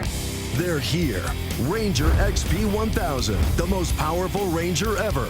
General 4, the off-road's most popular new crossover. And Ride Command, connecting you like never before. See the best of 2017. Or grab a great deal on remaining 2016s. Get rebates up to $2,000 during the Polaris factory authorized clearance. Cottonwood Motorsports, located on Route 260 and Western Drive. You'll get more miles for your money at Reese's Tire and Automotive Tire Pros. It starts with matching the right tire for you, your vehicle, and driving habits. And continues with expert brake, alignment, and warranty services to extend the life and performance of your vehicle. And to serve you better, we now offer King Cobra custom exhaust systems. Find out more about our nationwide warranty at reesestire.com. Since 1993, Rice Accounting has been assisting Verde Valley residents with their tax returns. A proud part of the National Jackson Hewitt Tax Service, Rice Accounting can prepare all state and federal returns. They can file electronically or prepare paper returns. They're open year-round to assist you with personal and business taxes, quarterlies, payroll, and account services. Please come on in to Rice Accounting Jackson Hewitt Tax Service. We're open year-round for all of your taxing needs. Thank you.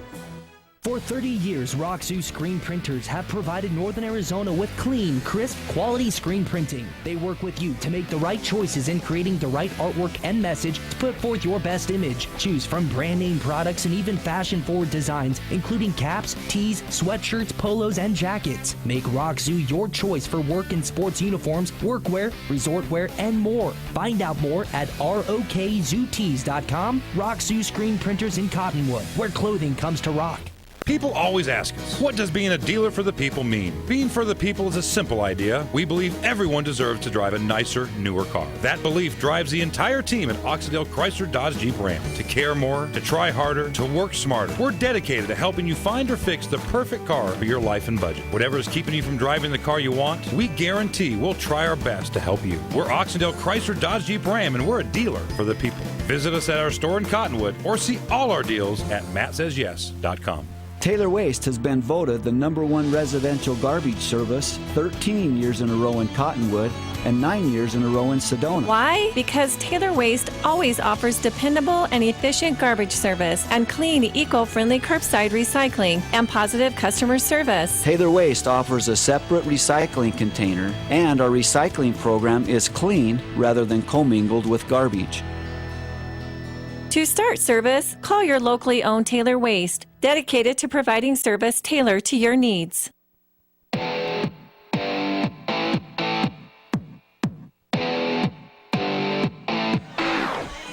Our postgame here for the Mingus Marauders and Coconino Panthers, 78-6 lopsided, definitely here this evening. The Mingus Marauders got a lot of really excited youngsters into the game right there at the end, and yeah, we're definitely talking about the future for Mingus Marauders here on the senior night as you see them going through the tunnel. Want to thank the cheerleaders and Coach Watson, who has done a phenomenal job with the young ladies out there as they are standing steadfast for the Mingus Marauders going into the locker room. Most of the JV on their way in right now. Jackie Bessler along with Kyle Benedict, and it has been an explosive game. 84 points on the board, and we're going to try to run through this scoring. Kyle, deep breath.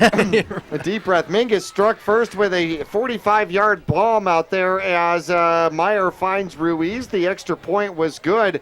Immediately followed only seconds afterward by an 80-yard breakaway by David Quick. And the Coconino Panthers made it very quickly a 7-6 game. The extra point was blocked by Nelson. And a quick, just explosive speed. And I'll tell you, Coconino would love to have that senior back in their squad for next year. Every team wants that. Right. But, you know, that explosive speed is going to be hard to replace in, I don't care what situation you're in. Mingus able to score with 6:23 left to go. Meyer picks up his first rushing touchdown.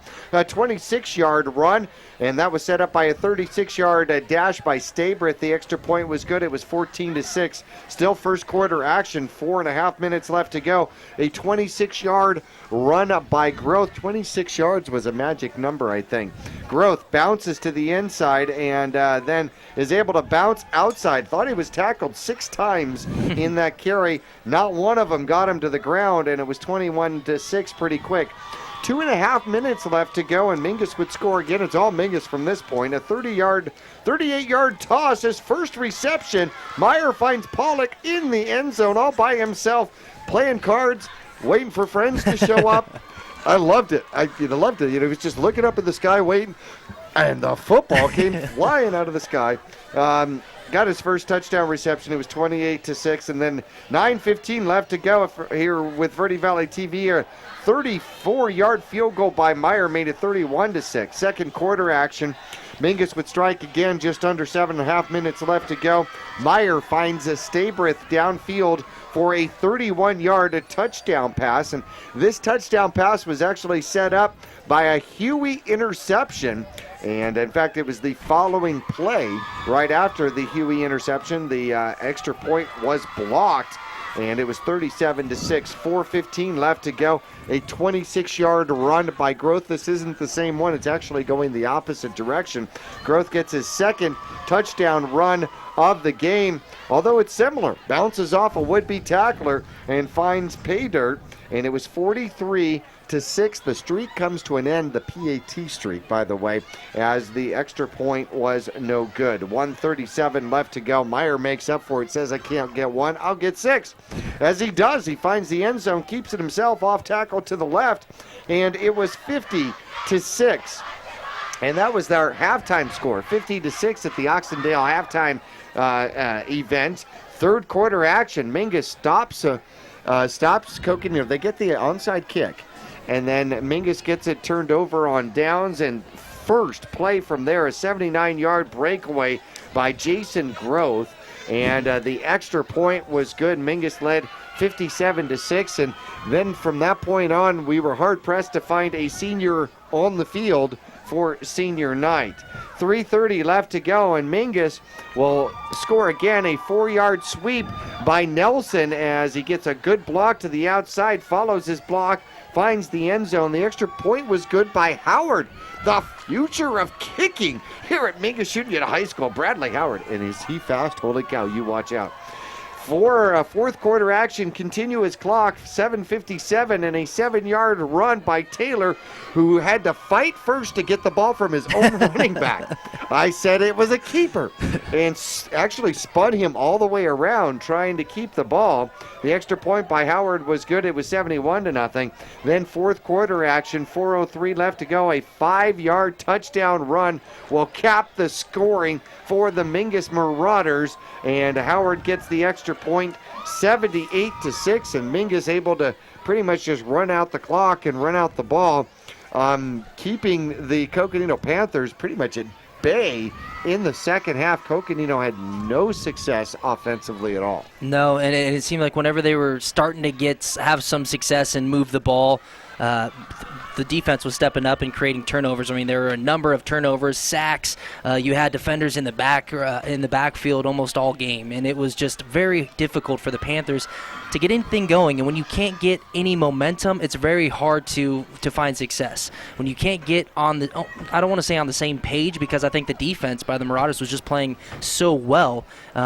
It's very hard to get something going, but the offense for the Marauders was outstanding. I mean, the passing game really came alive here tonight. We've been seeing it the last couple of weeks, and how that's kind of opened up the running game a little bit more. But tonight, I mean, Meyer was delivering beautiful passes on the run, being forced out of the pocket and still making plays happen. There are a couple receivers wide open downfield, running great routes. One of them could have been another touchdown, but was dropped. But you saw Ruiz, you had Stabriff had a nice play down here almost for another touchdown, but just getting it done in the air. And really, this is a Mingus Marauders team, and Coco was playing a Mingus Marauders team that are in mid-season form. They are in the perfect shape that you want to do to try to make that playoff push. Absolutely. Both teams coming out of here tonight, I certainly hope with only nicks and cuts and no major injuries and things like that. That'll be key. Not only that, but with all of the scoring, you definitely have given Peoria Sunrise Mountain a lot of things to prepare for next week, and I think that might have been part of the key of why Mingus was showing so many different things here tonight. So that'll be interesting. We got individual stats coming up as we take a break. In our postgame, once again, our final score, Mingus successful here tonight in a Grand Canyon region matchup over the Coconino Panthers, 78-6. Our final. We'll be back to the cave after this.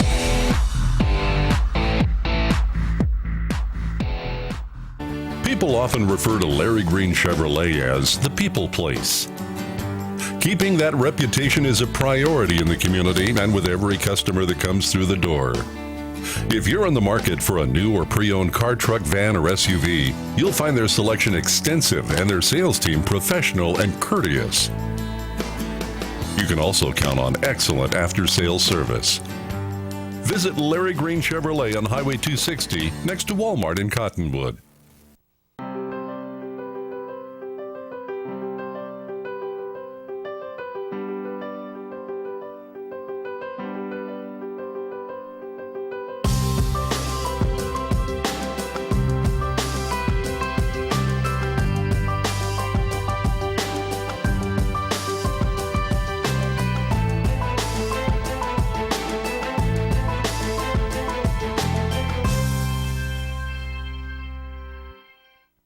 Are you looking for a different approach to healthcare? A place where excellent care is combined with kindness and compassion? If so, welcome to Spectrum.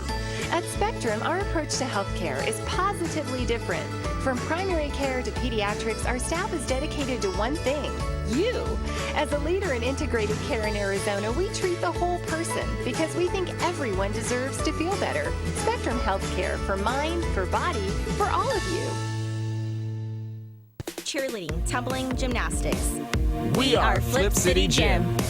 We have classes for boys and girls of all ages and skill levels. Flip City Gym offers competitive co-ed cheerleading with world champion coaches. Ask about tumbling and gymnastics. Or our health and fitness-based academic preschool. The only one of its kind in northern Arizona. Enjoy open gym Fridays and Saturdays. Stop by for your free class or find out more at flipcitygym.org. Taylor Waste has been voted the #1 residential garbage service 13 years in a row in Cottonwood and 9 years in a row in Sedona. Why? Because Taylor Waste always offers dependable and efficient garbage service and clean, eco-friendly curbside recycling and positive customer service. Taylor Waste offers a separate recycling container, and our recycling program is clean rather than commingled with garbage. To start service, call your locally owned Taylor Waste, dedicated to providing service tailored to your needs. Respected locally, trusted nationally. The Ledbetter Law Firm in Cottonwood has a professional team ready to help with personal injury, corporate law, and real estate. Licensed in multiple states, federal and tribal courts, the Ledbetter Law Firm is experienced in healthcare law, education law, and liquor licenses. Selected by lawyers and judges as one of Arizona's finest law firms, the Ledbetter Law Firm on Main Street in Old Town Cottonwood, online at ledbetterlawaz.com.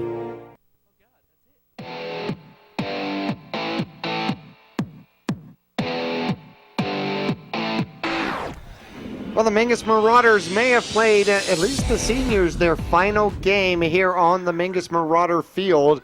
Where it sits for the Marauders, most likely there is a very slim chance, hardly any at all of getting a home playoff game in the first round of the playoffs. But boy, that is like miles and centuries away for the Mingus Marauders. Right now, they've taken care of business in Week 9. Next up for the Mingus Marauders, the number 2 ranked Peoria Sunrise Mountain squad. And I'll tell you what, this squad has one loss on the season.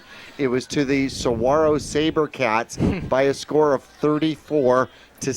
Other than that, Sunrise Mountain has handled every opponent, and they have played top 10 opponents. They have played out of division opponents, and they have played very exceptional competition, and are walking into this week 7-1. So we had talked a little bit about Mingus showing them an awful lot of things to possibly, have them focusing on so many different things, which I think is a great opportunity, and that should allow for Mingus to kind of set the stage for next week on the road at Sunrise Mountain. Yeah, well, it's going to be a very difficult matchup. We knew that before really the season even started. They got that quarterback, a stud at quarterback position, one of the best in the state. But I think Mingus is playing right how they want to be playing. They're playing exactly the way they want to be playing heading into a Sunrise Mountain team, trying to make their case for the playoffs. And really the only thing they can do is take care of business. They did it tonight. Show up on next Friday night down there in Peoria and just carry over what they were doing here tonight. I think you mentioned showed Sunrise Mountain a lot here tonight, but I don't think that's a bad thing. And because, we had the success in the air, the success on the ground, the defense playing great. It's almost worse when you have so much to prepare for as an opposing team than just a team that's going to go in, okay, they're going to run the ball down our throat. Right. That's what they're going to do, and that's what you prepare for. But I think Mingus is in a perfect position heading into a Sunrise Mountain matchup at Sunrise. Let's take a look at the Coconino Panthers here. Some of the individual stats. Christian Casados here tonight ends up 5 for 14, 37 yards, 1 interception. Huey with that pick. Quick ends up with 10 carries, 124 yards. He had 122 yards in the first half. He didn't play much in the second half.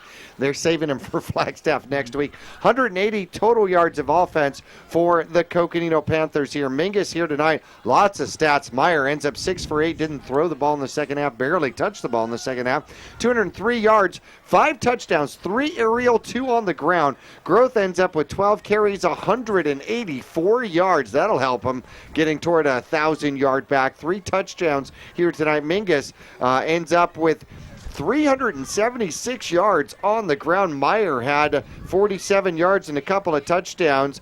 Also, Stabrith had 32 yards on the ground. Chaz Taylor, a touchdown with 16 yards on the ground. Nelson had a rushing touchdown.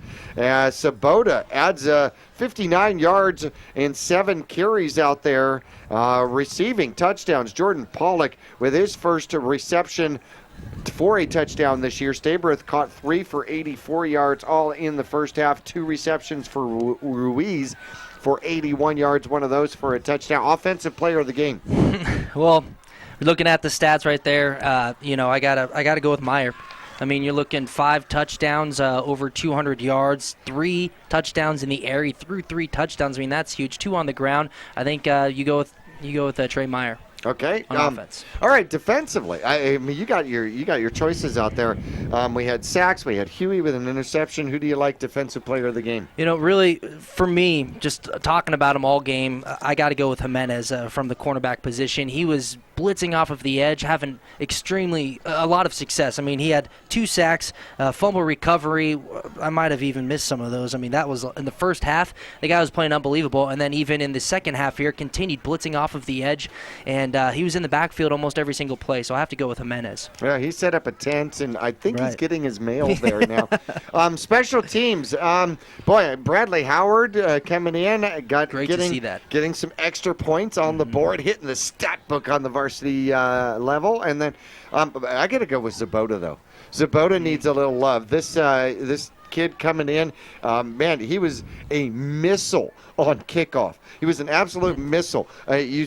Just parted the Coconino Sea and just tore down, and some phenomenal coverage, and did it with passion. Then he turned around, and in the third quarter, they were giving him the ball. He was running the ball the same way. I was just going to say, he ran the ball extremely well here in the second half and hard. I mean, that one drive, he pretty much got Mingus down to the end. He was sniffing the end zone, trying to get that first rushing touchdown, but he ran the ball extremely well. We've seen that a number of times this year, late in the season, but I think that's a good call for special teams. Well, the coolness in the air tells us that playoffs is around the corner. However, we have game 10, and it is with huge playoff implications that Mingus will be on the road next week at Peoria Sunrise Mountain. Good news, you've got the game coming to you on KYBC AM 1600, 96.3 FM. And, of course, you can see all the replays on Verde Valley TV. And we can't do it without our staff. No, we got to thank our amazing staff. Our director, Ryan Nichols, graphics and replay, that's all John Stabe.